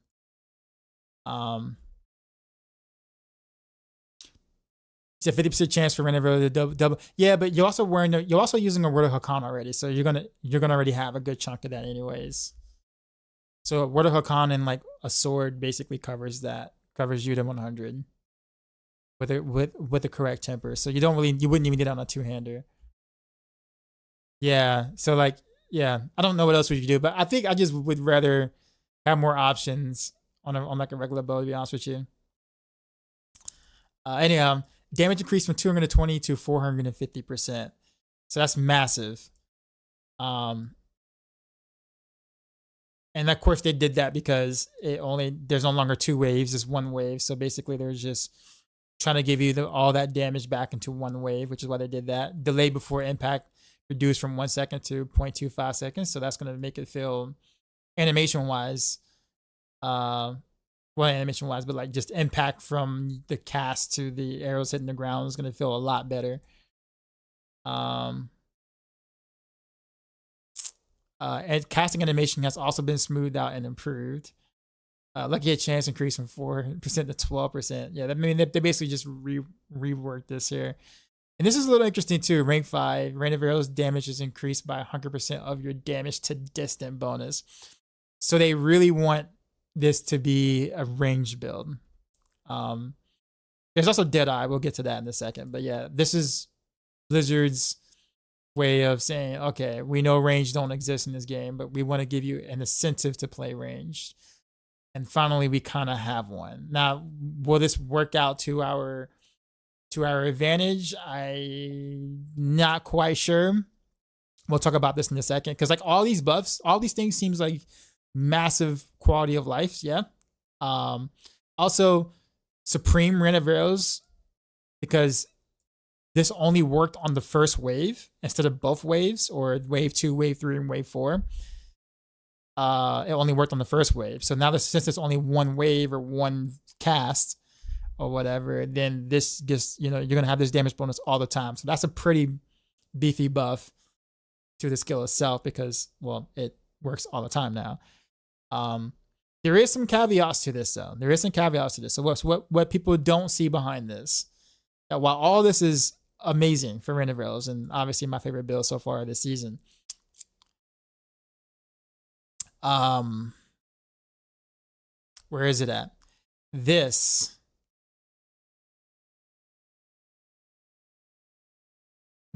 changes things from how we play Rain of Arrows, or how we play Rain of Arrows this season. Why? Because this basically fixes the bug that we well, not this, but these two right here, sorry. These two. So the second line especially, that fixes the bug that allowed all other skills and procs, as long as they crit, to generate precision stacks. That included like Flurry and all the skills that wasn't marksman. As long as that skill crit, you gain precision stacks. Well, they got rid of the critically striking to gain precision stacks, meaning that that bug is gone. So we're back to marksman skills, right? But they reduced it down to 3 to be able to proc precision. So this is a big thing, because for like, let's say a Rain of Arrows build, right? you're gonna have to play this almost like a combo point build if you're gonna want to try to get your stacks of precision. You can technically do it 1-on-1, but no longer can you get the funky. Sometimes you'll get precision, a cast with precision or full precision or whatever. It's gonna be, 1 to 3 is gonna be 33% of the time. Sorry, 1-to-1 to be 33% of the time, which is pretty bad damage if you think about it. So you don't really want to do that anymore, although you still have the ability to do it, but yeah, so that somewhat nerfs how we would kind of play Rain of Veils, even though, like I said, you technically can do it, but it's a pretty big hit if you do. Now if you don't go precision, like let's say you go like close quarters combat, because of course that got buffed too, down below, you technically can still do 1-on-1, but you're not going to hit nearly as hard as let's say you did a precision because of trick attacks, of course. You can do alchemical admixture with poison and do 1-to-1 if you do it that way, and that might be your best bet if you want to do 1-to-1 still. Outside of that, if you want your Rain of Veils damage to be like, I guess, godlike, you're gonna have to make sure that you do a play a combo point setup. But with that being said, you gotta think about how you want to activate it now, because do we go barrage? Do we go pen shot? Do we go a basic attack? Because now it takes longer to stack your precision stacks. You don't want to accidentally cast it on a 4 skill. So a basic attack seems to make the most sense to stack. But then if you do a basic attack, you can't use Beast Fall to get your cooldown down fast enough. So now you're kind of at this space where it's like, you're at a point where now you're not like spamming Rain of Veils as often as we did to really take advantage of all the buffs that we're getting on Rain of Veils. So part of me feels like all of this that's just happening here that they did, that just seems like just a bunch of buffs or whatever, is because they know, or they knew, that we're not gonna be able to spam it like we used to in a, let's say, precision build, which is probably going to be technically still a strongest setup. I do think that there is a case for poison alchemical Rain of Veils. I think it would be not great for speed farming, I guess. I don't know. Like I have to kind of think about it. Like, but there's 3 ways to build it. You got close quarters combat, alchemical, and make sure precision. But precision is going to be, I'm gonna say by far, but definitely the stronger way to build it. But you're gonna have to play it like a combo point build.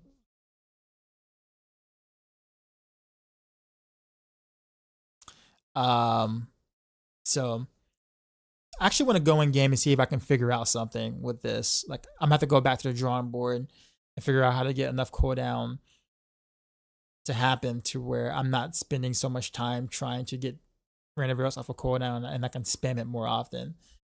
Then of course you got this here.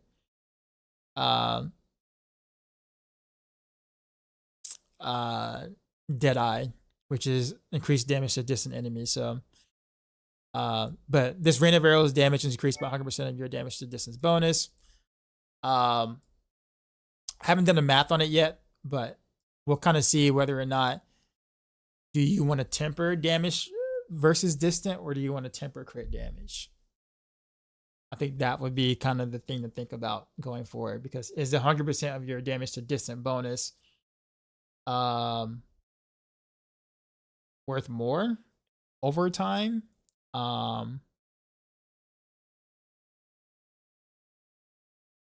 Let's submit a collect the feedback. Generally when I do, and that's exactly what I do. So like, as long as you guys tell me how you feel, it goes into a collective feedback thread or feedback thing. Like anytime I get feedback, is never just my own or my personal opinion. I always do, this is what I've seen throughout the community type thing. Said the to each their own, the delay impact is huge. I mean, it is, but like I think the thing is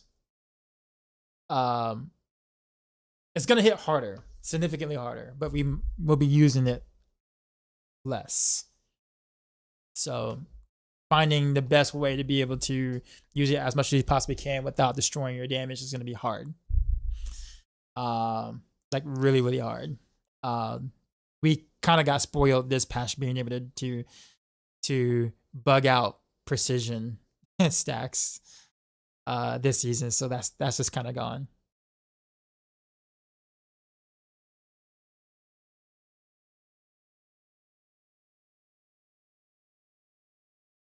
Precision is 20% of your crit damage. It is, but you also got to remember that that precision is also getting amplified by trick attacks. So like the trick attacks scaling on its own, plus the fact that it dips inside of precision, makes any little buff to precision or any little slight buff to critical strike damage like considerably more than what it looks like. You see what I'm saying? But you're right. You're not. That's the reason why it's not as like obvious, I guess. Not to mention, you also got to think about effort, right? Like how big of a buff is that really versus the amount of times that somebody might drop that buff. See what I'm saying? So like, let's say hypothetically you stay at, distant or whatever, maybe 70% of the time, right? If that's and maybe they're accounting for that too as well. Because yeah, this seems ludicrous, but this is going to be based off, this is probably going to be person to person. So like, depending on how much effort you want to put into staying distant, this may not be a temper you may want to take. You see what I'm saying? Which I think if that's the case, I personally kind of like that, because that gives you incentive to, try to avoid damage or, avoid mobs, or maybe even Force for Arrow might make a comeback here in terms of being able to, as the basic attack of choice to be able to get your Renevil's cooldown down, because that's going to help you keep up this bonus, right? So you might not get that 15% critical strike damage bonus from Heartseeker, but you'll be able to keep this up longer. So like, I'm actually pretty excited to see how this actually plays out. So you love Ludacris? Ludacris is like one of my favorite artists. But yeah, I mean, if we are using Skyhunter, if this actually does work with Skyhunter, then chances are probably you want to go tempered damage to distant enemies on the other pieces, which really wouldn't be that many other pieces, right? It's just like a sword. Wait a minute, it'll be a sword, a ring maybe, and an amulet. I guess that's kind of it, right? I mean, you'll still roll crit damage on gear. It wouldn't be two swords because you would have to go well, in this case scenario, if you're using a basic attack, you're gonna have to go Shard of Arathiel. Because you have to spend energy. So now, unless you plan on doing it with like Barrage or something, and then try to carefully make sure you don't spin your precision stacks, I guess. So maybe like 3 Barrages and then Renevil's, and then just be very careful not to spin your precision stacks on your Barrage or your pin shot or your whatever core skill marksman you want to use. I think that'd be kind of hard to do. I guess it's possible. I think the base attack makes a little more sense, but 3-1 with core skill seems to play the play.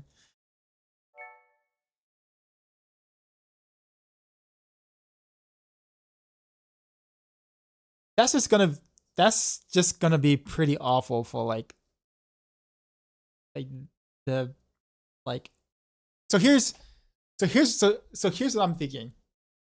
Here's the dark side rotation. All right, I'm thinking.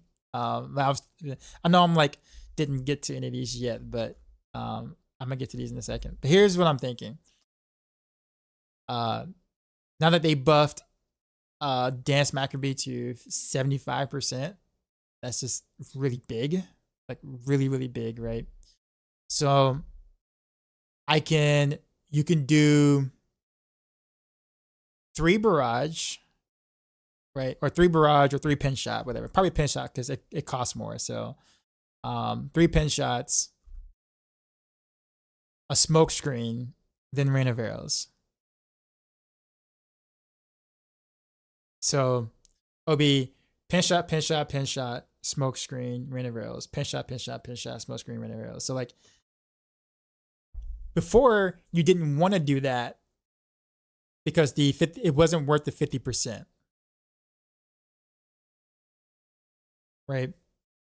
But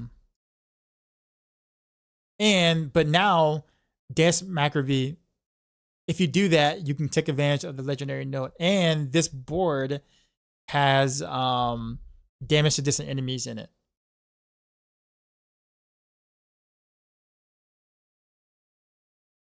I don't know if they were taking a break. What's up, Saucy? What's going on? Yeah. So because it has damage to distant enemies, you almost want to take this board. So you want to try and make use of this, which means that you're gonna have to probably throw this into a rotation. So I think for like ultra try, I would say try hard. Core skill, subterfuge skill, Rain of Arrows, core skill, subterfuge skills, Rain of Arrows, and you just have to play that rotation for like the max benefit. You have to be very careful to not burn your whatchamacallit. But I honestly though, for fun fact, like I say for fun factor, but for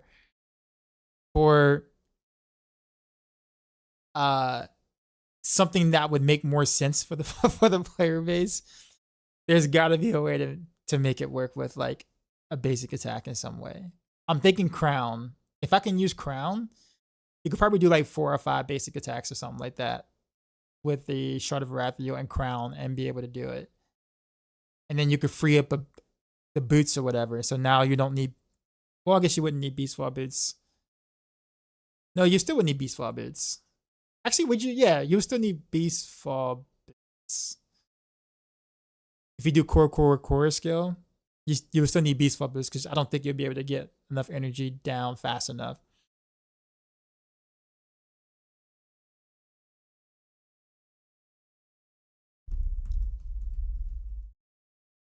Just nuke everything and start all over. All right, meat pockets.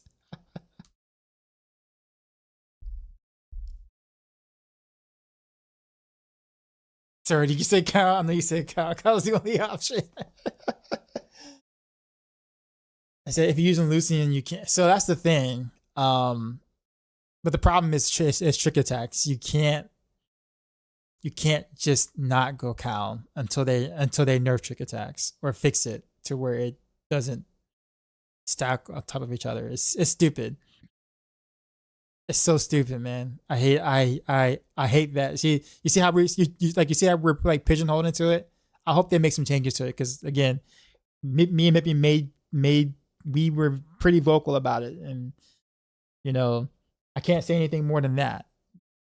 You know, I can't say what they said or anything, obviously, but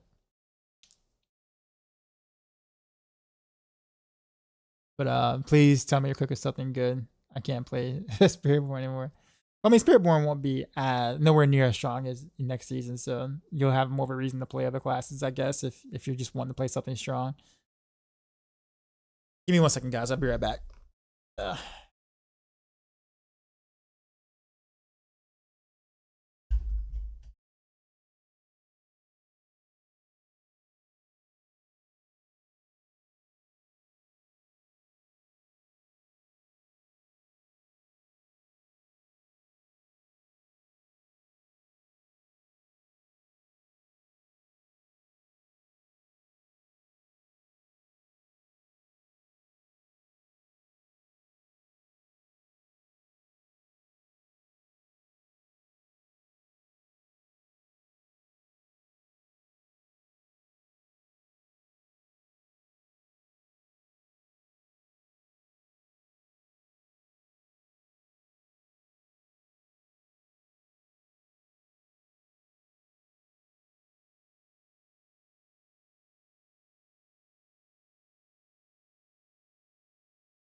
Okay. Speaking of which, also Matthias, I meant to ask you: does concealment have an animation, or can you cast concealment and a skill at the same time, or almost nearly at the same time? Bruno, what's up? Because that actually might make more sense than spamming the smoke grenade. Although the smoke grenade will give you more damage, you can get rid of a single animation and only use smoke grenade when you need to. But then I guess you have to figure out what skill you would take out if you did that, though. So you have to drop something, either caltrops or.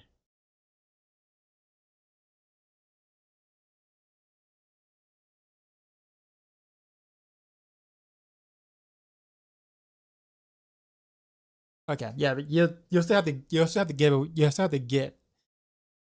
something up though, because you'll have to have rain of arrows, whatever core skill you're using, the stack to precision, dash, smoke grenade, caltrops. I guess you could do concealment there. I think just put dark shroud. You have to do dark shroud on the Rune or whatever, or just don't get hit since you're playing distant anyway. So, yeah, okay, that might be the. Yeah, it I feel like this is gonna complicate things.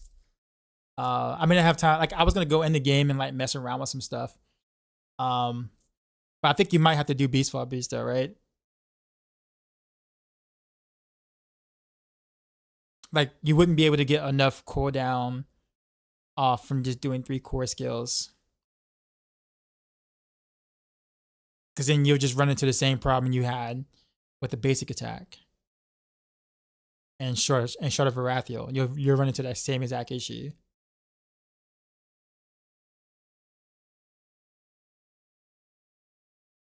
So you might have to still do Beast Fall, but it's just to rid yourself of all the energy. But then you also have to make sure you have enough energy to be able to cast another core skill right after you cast. We're getting crazy Renavero ranks now.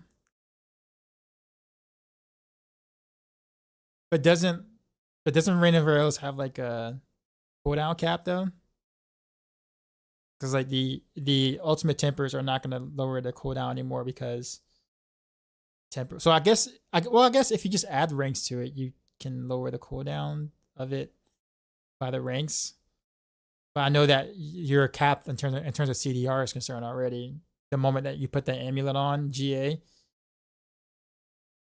it's 75% from items, but the plus ranks lower it. Well, see, that would give us a good reason to try to use Shaco, but problem with that is, guess what? Freaking trick attacks. Oh no.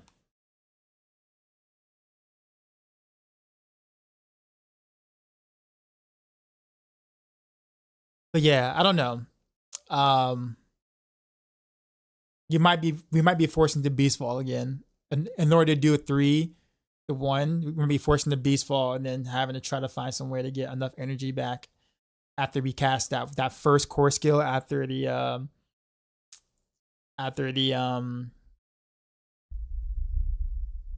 ultimate to be able to continue to fire again. Which means that we're kind of stuck again with Starless Skies and Fist of Fate, with maxed out innervation skills. Yeah, we're kind of we're kind of back into the same old. Yeah. I saw your first comment feature. Yeah, I don't know. I guess we'll see. I don't have as much time right now tonight to go in the game and like mess around with some stuffs or whatever. But what about Chronolucian? The problem is that Cal is just so much better. Like that trick attack bonus. Yeah, so like, but see, Matthias, that was my thought with the Shard of Varathio though. Same exact ordeal, because it gives you you consume 25 energy, so you can do 3 basic attacks, and then you don't run into the issue of accidentally proccing precision. And then you also get a 15% damage buff from Heartseeker, right? So you get 15% critical strike damage bonus as well. So you get like a mini aspect by going Heartseeker. The issue is obviously that you're placing Shard of Varathio instead of a sword that actually gives you stuff, right? So there is that issue. That's the biggest problem with that.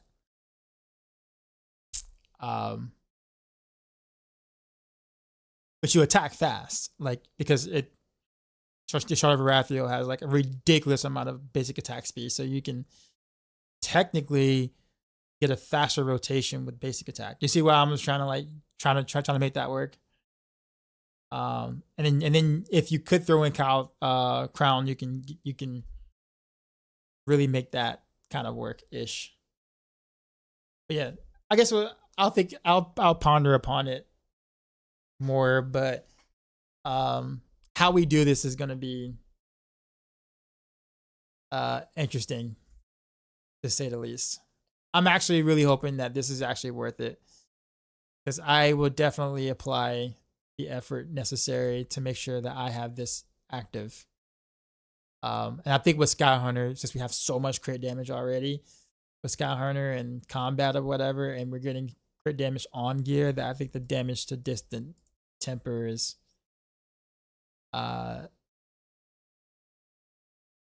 may make more sense here. And then of course we got this, and who knows if this dips into this in some way, shape, or form. I bet you it does. Like I would bet the rest of my channel points that this somehow dips into this. Who knows? I hope it doesn't, but who knows? Shadow Crash, we'll move on. Shadow Crash. OP Flurry looks like it's getting a pump also. Everything, I would say everything. I would say precision builds probably got the bigger end of the stick. So like, I don't think the needle really moves too much in terms of like a shakeup for like the meta per se. Or I say meta, but like the stuff that we've been seeing already. Like, it's a different way to do the same thing roughly. Oh no, I've already read all this already. I've already seen all these earlier.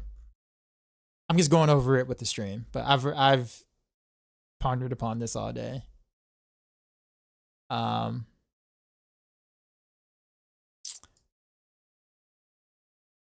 Shadow Crash change makes sense. We talked about the precision thing. I think TB should be good, yeah.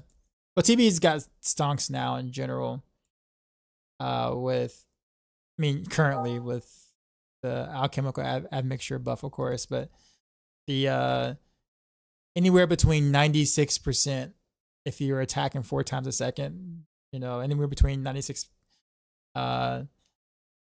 percent multiplicative, more damage on a single target stack or whatever, should be pretty nice. It'll be funny if it scales infinitely and not just during the 3 seconds.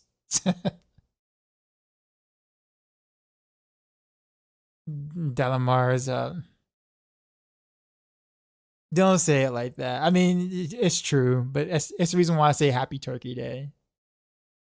It's the nice way of saying Happy Turkey Day without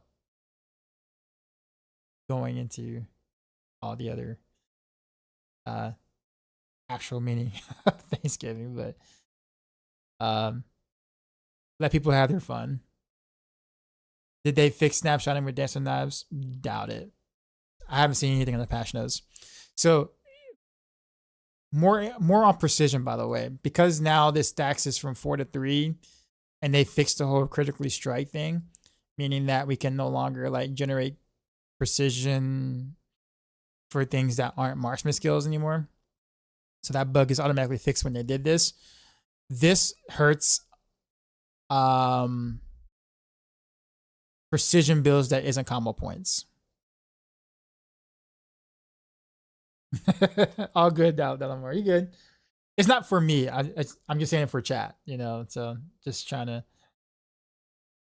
But yeah, so instead of like precision builds instead of like barrage, like precision barrage happening on every third, like precision proccing every third or sometimes every second attack because of the way it used to work or whatever, it's gonna always proc on every fourth attack. So like an inner sight or a preparation precision build just got hit with this.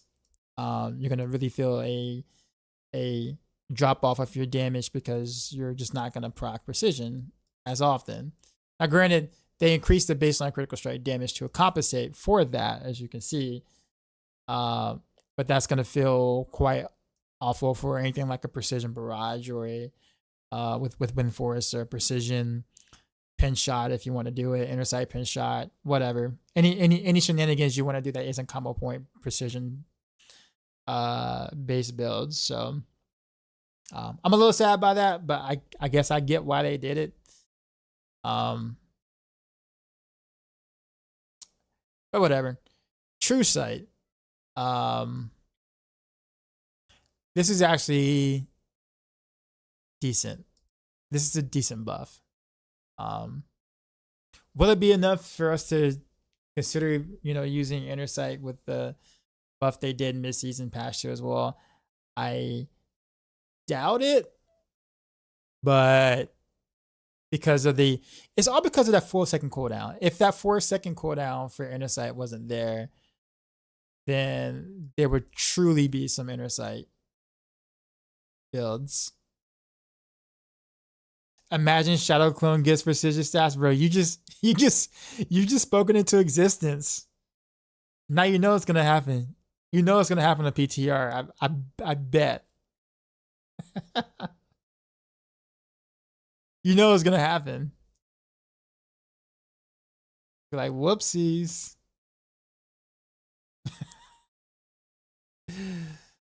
But yeah, they just need to really figure out what they want to do with inner sight, the skill itself. It's so outclassed by the fact that we can pretty much spam without inner sight to begin with, you know, past early game, that cooldown just hurts. Like you're not hurting by not having, like, the thing about it is that cooldown serves nothing. What does that cooldown do for us right now? Like how would it hurt the game or rogues in any way, shape, or form, or make them in like any sort of powerhouse or whatever if they just remove the 4-second cooldown? Like, what would that do? I mean, we can already spam skills forever. So like, I don't understand why we have a 4-second cooldown still on this. We can do it on precision. You see what I'm saying? So all this stuff here, it just becomes unfortunate because of that 4-second cooldown. It's nice, don't get me wrong, but would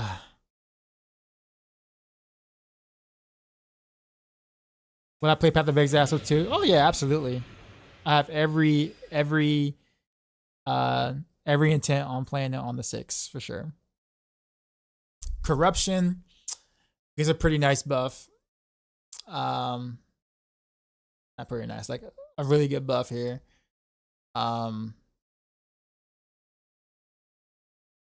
Also, I like the fact that they remove vulnerable enemies, so now it's just potency. Not that you have too big of an issue doing vulnerable like that, but like, you know, if you wanted to,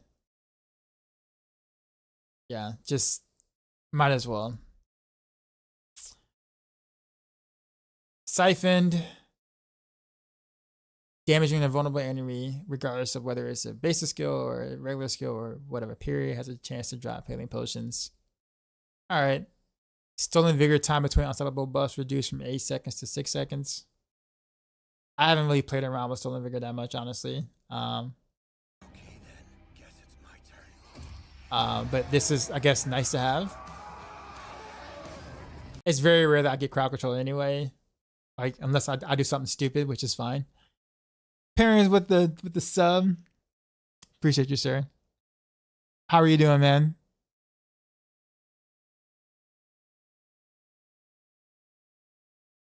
Intersight temper should be utility. I agree. I 100% agree. That would help. You still stuck in Chicago? Oof. Also, this is good too right here. Explosions from victimized key passive grants you barrier for 5 to 15% of your maximum life for 5 seconds. That's good. This is just isn't really worth it anymore. This is granted, whether are you gonna use it? Probably not, but this is better than this. Skill ranks of agility and subterfuge skills decrease from 1 to 3 to 3 to 5. That's massive, because what was this? Like you can get almost 10 ranks now? I guess it'd be pretty decent for Dance of Knives.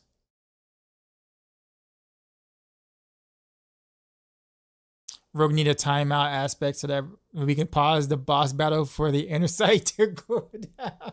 So yo, hold up. Wait, sorry. Hold on for a sec. Tim race to Dark Shroud too. I think honestly with I found Dark Shroud to not be as necessary the moment that you have Second Wind up. Right? Like Second Wind is so strong that like Dark Shroud tends to have less importance, which isn't bad. Like that's not a bad thing, right? But I just find it weird that rogues are, highly reliant on the barrier as a class archetype, if that makes sense. That's a whole nother topic or whatever, but yes, 10 ranks of Dark Shroud is for those who want to be extremely tanky, sure. For sure.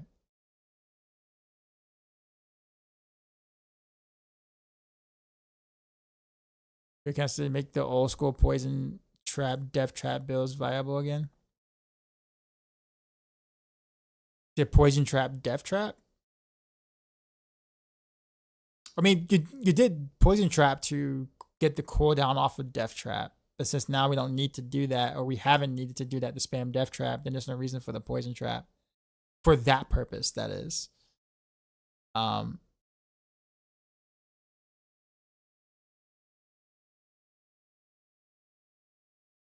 right, tricksters. God trap, smoke grenade, and death trap receive your stun grenade benefits and throws stun grenades that deal physical damage and stuns enemies for 1 second. You think we're gonna actually get a grenade build that's actually functional? Because Blizzard's been working on this for some time now. Like they've been really churning on this grenade thing for every season, almost every patch, every season, something with grenades, right?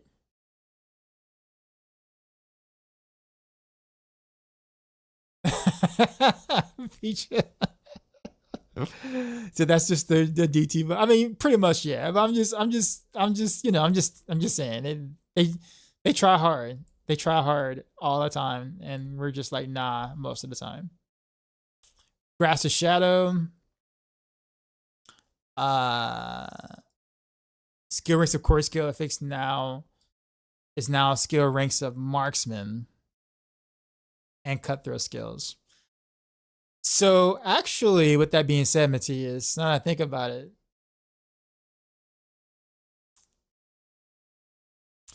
since the skill ranks of marksman, could this also be applied to Renoveros?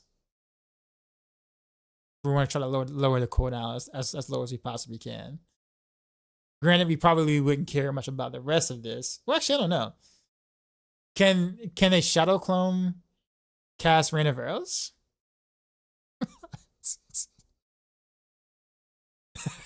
I mean, I'm just saying, like,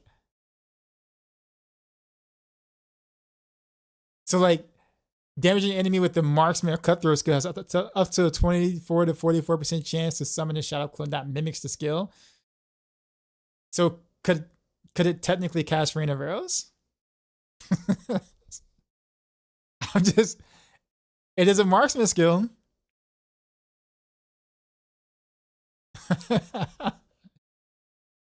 And if you juice the crap out of Rain of Arrows, I mean, I'm just saying. It's certainly something to try, I guess. There's no reason not to try it.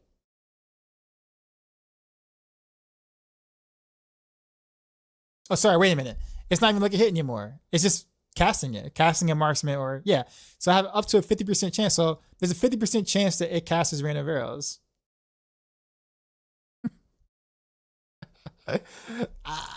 Technically, I mean, that's what it should do. If it doesn't work that way, I'm reporting it as a bug because it says marksman skill.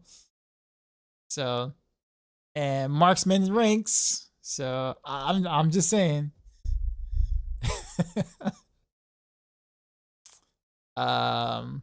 Internal cooldown on summoning shadow clone reduced from 3 seconds to 1 second. Yeah. I mean, but my thing is this: like, does the shadow clone itself get all the benefits from putting points into shadow clone the ultimate?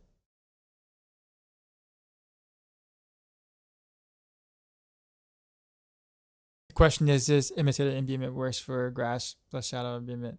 Oh, plus Rain of Arrows. Good question, actually.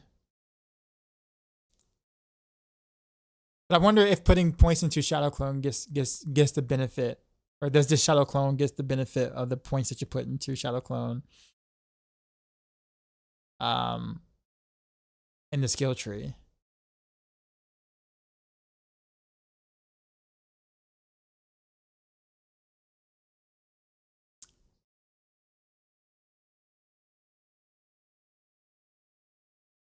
Probably not, but who knows?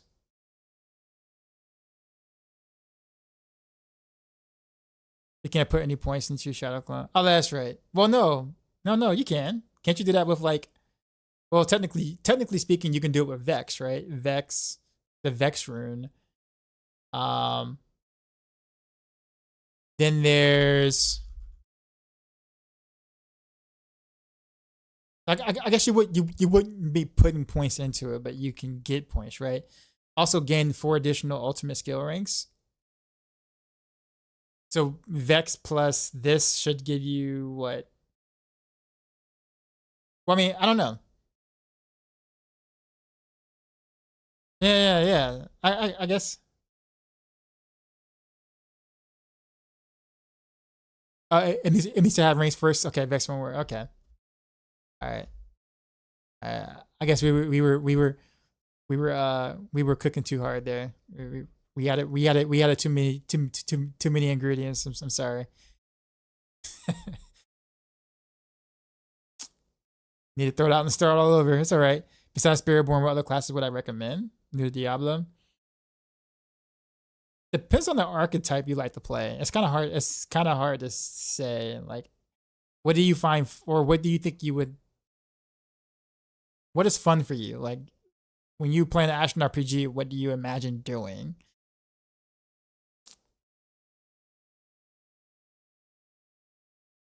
Did I see your message about? You say you mean you need to have ranks first.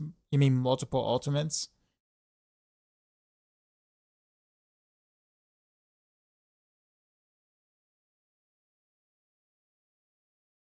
Well, this is an action RPG. This is a Diablo.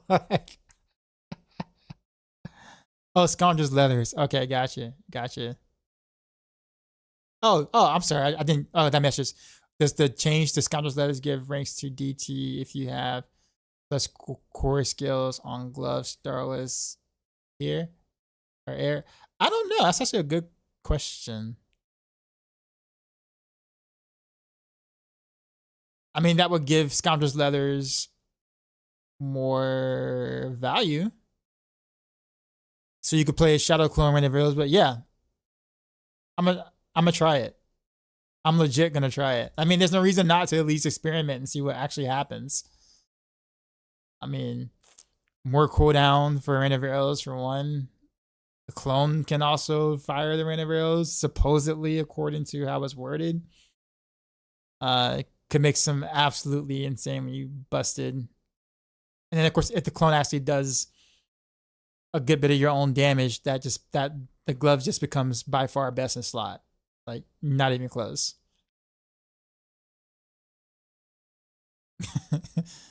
But you know they're gonna put a limit on it. Like, you know they're not gonna let us be able to do all that. Like, you already know that. Could potentially reach 30 ranks for Death Trap. Well, considering that, like, if you look at the Death Trap buffs versus like the Renovator, well, I don't know. Maybe. I don't know. We'll see.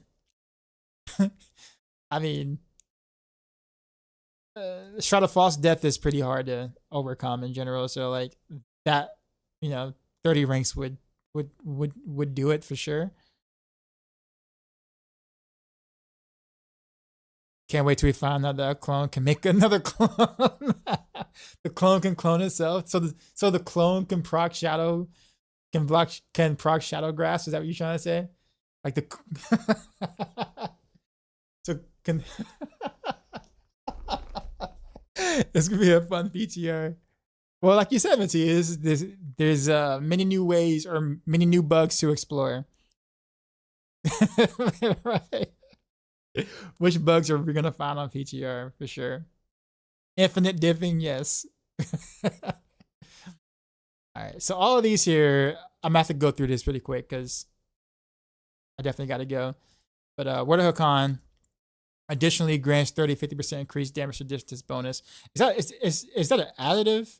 Yeah, that's additive because I think they added this to give you a base value to buff Rain of Arrows in general because it scales with this. So this would be 30-50% additional damage, which would technically be multiplicative damage because it's 100%. Your Rain Arrows get 100% of that. So yeah. Guess cool. Sure. Then of course we got some slight glyph buffs. Ranger node damage to distant enemies increased from 40 to 80%. That's pretty big considering, again, Rain of Arrows buff there. This is massive. I think we talked about how we might be able to use it in Rain of Arrows, but other builds maybe not so much. Because it'd be difficult to actually like use it consistently enough. Or like on the build that you can basically refresh your concealment or smoke grenade, you can do it every rotation. So it'll be basically like for like the hardcore players or or players with the tryhards. So I might have to do like a tryhard setup with this board at some point. Maybe not make it the regular board. And the clones are stacking precision. Hey, who knows? Eldritch Bounty buff is actually cool. 30%. So yeah, these are pretty small. Ultimate scale damage bonus increase from 10 to 20%. Maximum bonus increase from 45 to 60%. They just make precision stronger for whatever reason that is.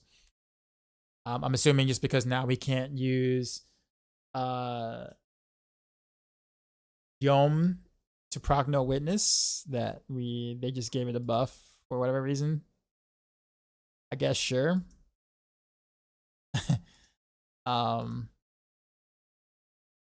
Because this gives us less reason to use Lyrana's instinct. So like I don't know. I don't too much understand it, but okay. Like literally, this gives you like, yeah.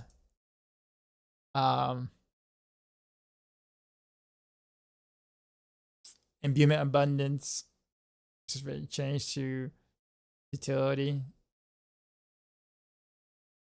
Wait, what? Wait, imbuement abundance, is that the charges? This is the charges, right? Imbuement charges?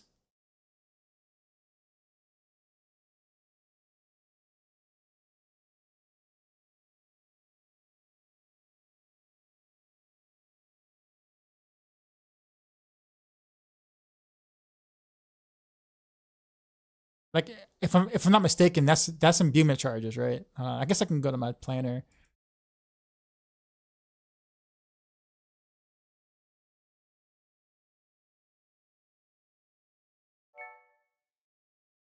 It is. So wait, I like overlooked that. So it's no longer a resource recipe; it's a utility recipe now. I totally overlooked this. Wait, is that a good thing or a bad thing? I'm thinking about it now, and I'm like, wait a minute, is that a good thing or a bad thing? It was actually because you can't use utility recipes on rings.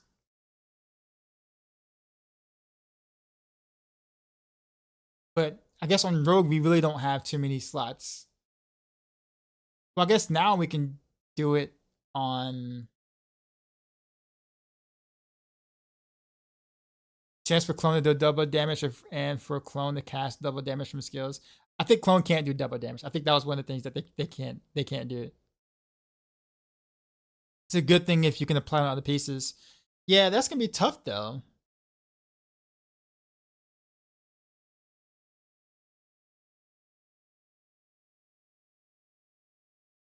I mean, that means you can do like boots, pants, glove, right? Basically, that's it. Not that's it, but like boots, pants, glove, amulet, technically. So you have more slots technically to do imbuement abundance. But I wonder why they did that. I don't know if I like that or not.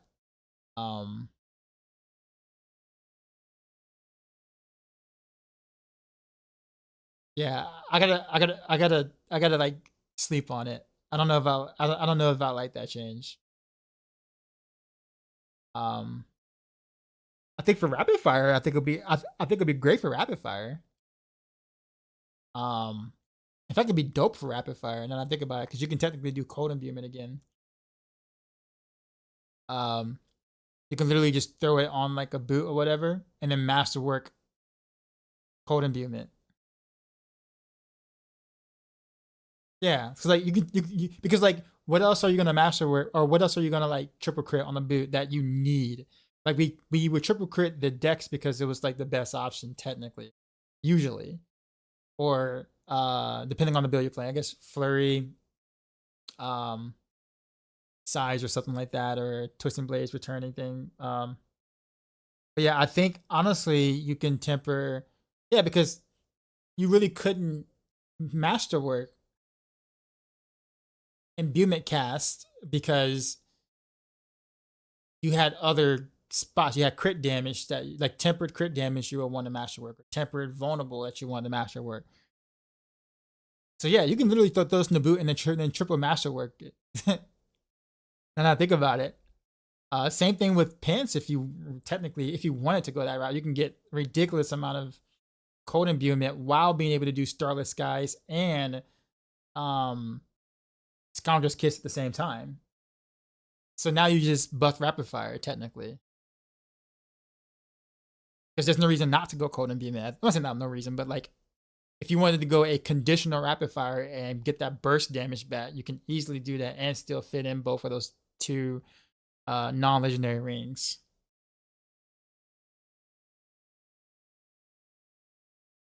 Okay. And I guess the same thing will work for like combo point barrage too. You can do the same thing with combo point barrage.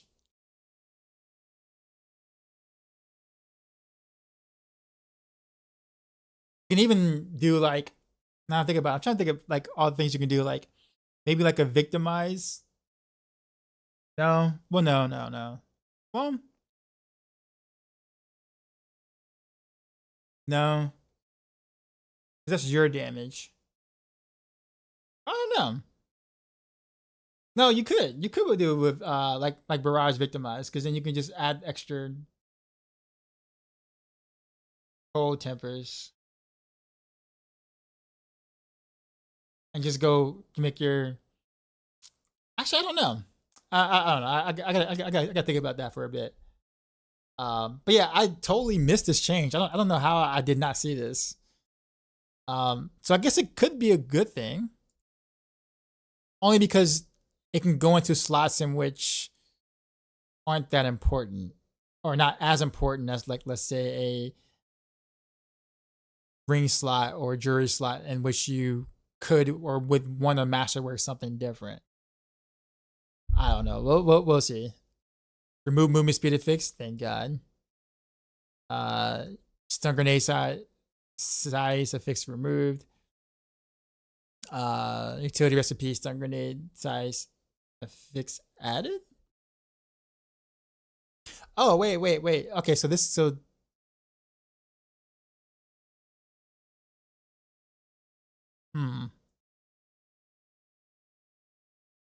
I guess. Okay. And then weapon recipe, get chance for Shadow Clone to deal double damage. Affix added. There you go. See, I can use a regular bow, right, for precision rain of arrows. Temper that. Where's shadow grasp of shadows? So the grasp of shadows can then cast rain of arrows, and then that casted rain of arrows from Shadow Clone should deal double damage.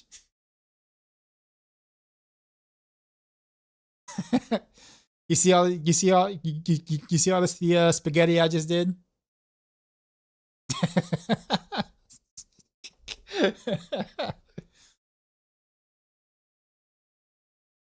Sauce in the News said that first fix in the rogue game. Bug says the chance to hit twice wasn't working, but now it does. Or am I reading that wrong? I'm about to go down to it in a second.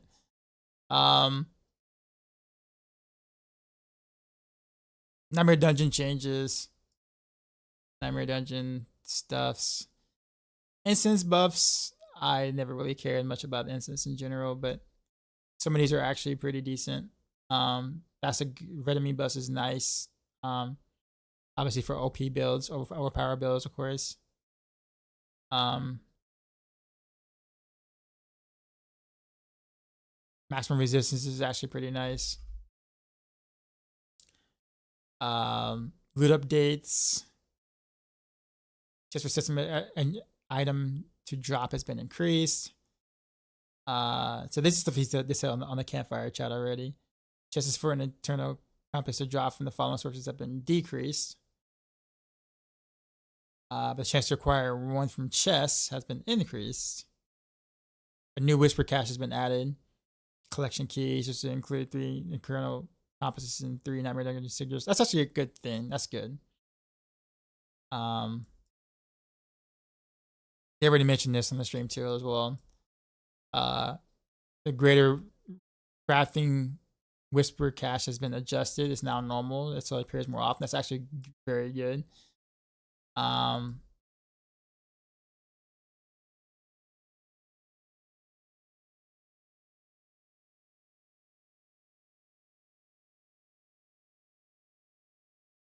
Shit this through rogue. Okay, so not interested in those.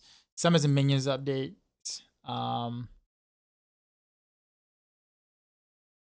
Add the tag to Rogue Shadow Clone. Yeah. Units created by these skills are now collectively summons. All damage from summons is attributed to the player's character rather than the summon unit. Okay. Updating on wording. Many effects still interact only with the class specific version of these summons. Okay. Updating wording various effects to remove you and your summons where it's not redundant to specifically call out your summons. Okay.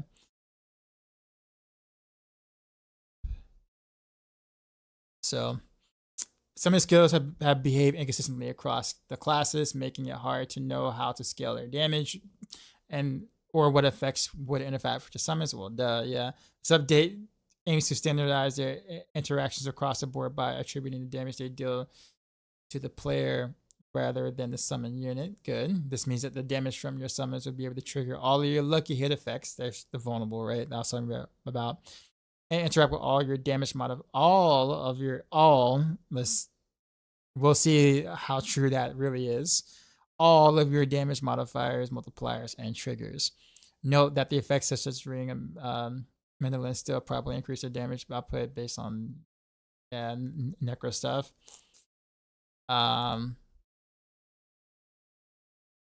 Compass is stack, which is great. All nearby crafting materials cannot be collected when picking up a stack from the ground. They fixed the Yin's blessing, it looks like. No, okay, no, they updated the tooltip. But they fixed it in the bug section. Wow,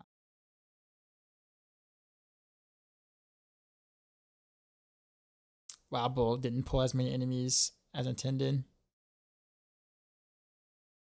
Fixing the issue where lag per second affixes have much lower values than intended. Great. Okay, so we're gonna get less mythics and uniques from the Purveyor of Curiosities. Rogue stuff. Well, that's a lot. That's right. I forgot. Fixes multiple instances where tempering fixes for a chance to deal double damage, chance to spawn bonus projectiles, and chance to hit did not work properly when using Shadow Clone. Following effects as fixes still do not work properly in the context of Shadow Clone. Add a damage per combo point, effect size, effect duration. Okay. Fixed an issue where Pitfighter's goal was a count bound on pickup. Still didn't mention the double dipping. Looks like, so that apparently that's still there. Maximum Black White Dark Shrine. Seems like they fixed that. They gutted the ability to be able to get no witness for free from other classes' ultimates. Nothing there. Fixing issue where shots that could incorrectly deal additional damage to adjacent enemies when they kill the target. Fixing an issue where second wind passive would not trigger if you had infinite resources, such as from Inner Sight. That's a good change. Too bad we're not going to use Inner Sight. Fixing an issue where stun grenades tag on Dance of Knives was not properly flagged as a search only tag. Okay, so that's a nerf to Dance of Knives then. Okay. Fix to an issue where enhanced poison beam will incorrectly increase poison duration. Didn't know that. Fix an issue that caused Dance of Knives to infinitely cast while using Yin's blessing. I knew that was gonna get fixed. Fix an issue where methodical dash reduced charge cooldown by 2 seconds instead of 3. Did not know that either. I didn't pay attention to it.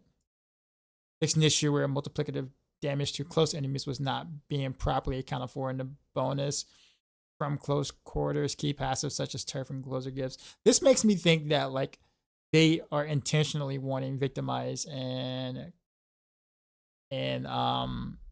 precision to scale off the glyphs when technically it's bugged, but I think they're just kind of accepting it for what it is, and then just decided to let close quarters combat do the same thing, which I guess is fine.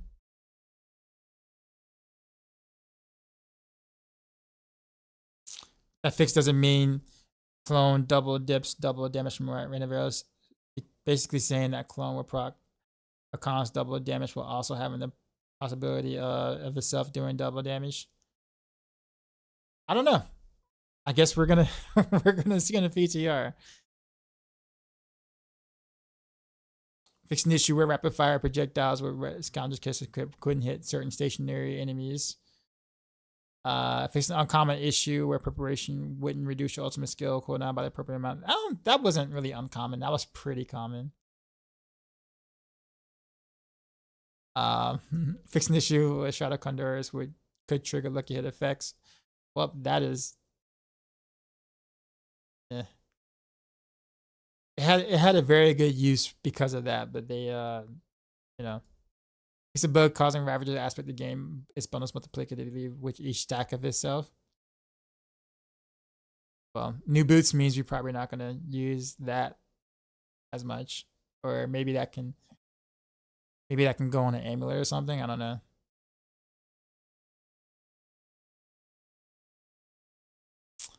Fix an issue where you can get stuck after using the voicemail. Okay, yeah. It's kind of it.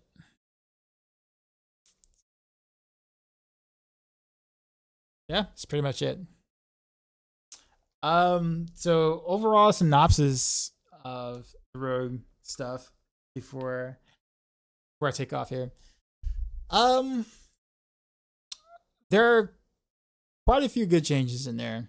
I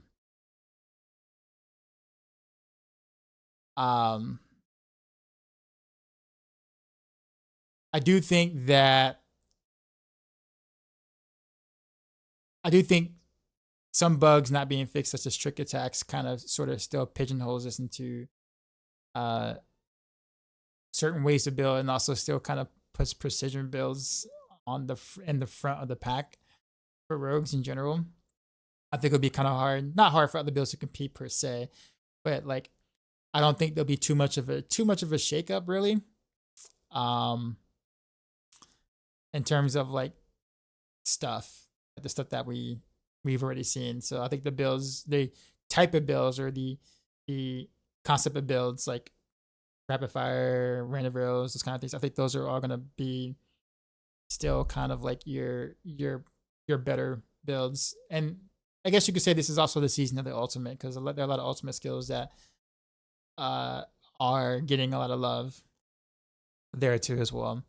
But I don't like the idea of trick attack still dominating. So I don't like the fact that Kala Nameless is just way too freaking strong still, because of trick attacks double dipping, or stacking on itself, sorry, and then also dipping with precision.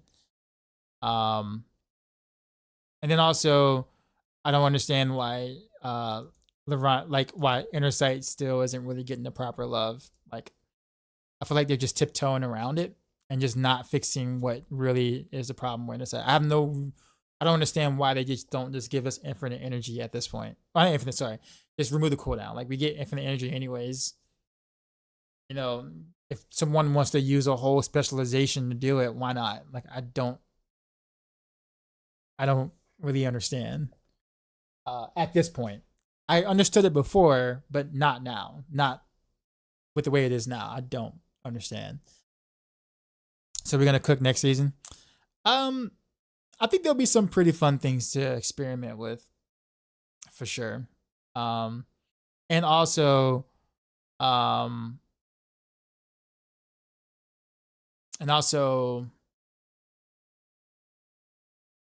like the idea of a ranged build being possible, like incentive to play range, is actually kind of neat too. This will be the first season that there is an incentive to play range. Yeah, PoE win on the 6th. None of us can play PoE 2 until the 6th, so yeah. But I'm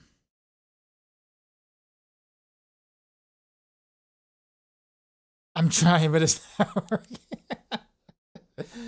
I will say that I do think season 7 will have more longevity than season 6. I'll put it that way. I do think that the no changes to content, such as balances to Infernal Horrors Pit, Curious in the City, Dark Citadel, will just kind of just remind us of why we're doing what we're doing, I guess, at the end of the day, right? Only just because of the fact that they're just not balanced. Pit pushing just feels awful. For the even those who do it get burned out real quick on it. I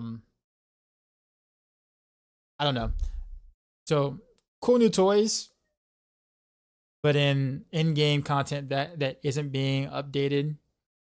I could see it being quite a bit of fun for the first couple of weeks until we are reminded of why we want to see more from Pits, more from Infernal Hordes, and all that stuff. So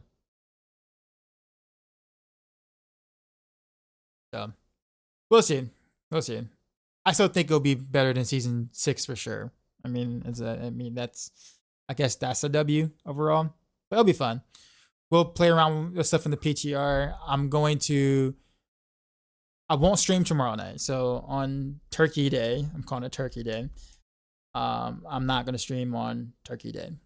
But I will stream on Friday. And on Friday, I might start putting together some planners for fun, and then try to figure out another way to kind of get around this whole Rain of Rails thing without Beast Fall boots or whatever.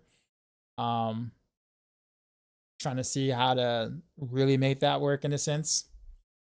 So we'll do some stuff.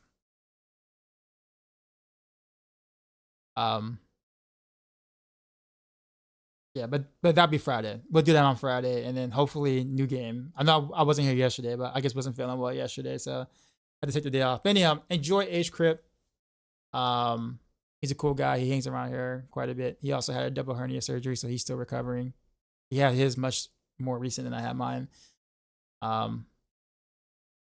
yeah, he said, did I get a chance to write up your Twisting Blades build?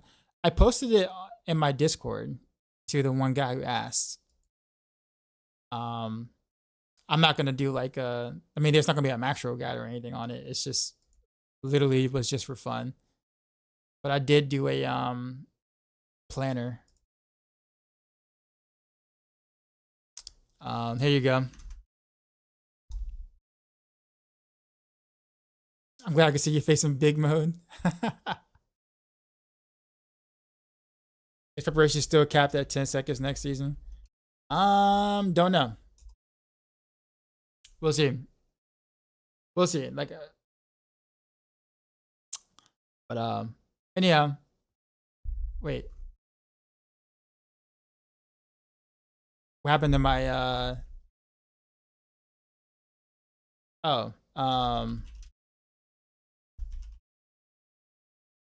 there we go. I was like, wait a minute, my raid command, my raid out command wasn't working. But anyways, enjoy. Is that your backyard? Is that a nice deck? No. This is where I live. Literally, this is totally not a green screen or anything, or a fake background or anything. Yeah, my setup is actually outside. I just hide it when I'm in big screen mode. See why? See, like in big screen mode, I just hide it. You know. Or in reality, I just fly to space. Basically, it's what happens. So I'm in space now, right? And then I just, teleport back to Earth when I want to, So. Anyhow, as always, y'all, I appreciate y'all hanging out with me. It's been fun. See y'all Friday. And as always, till next time.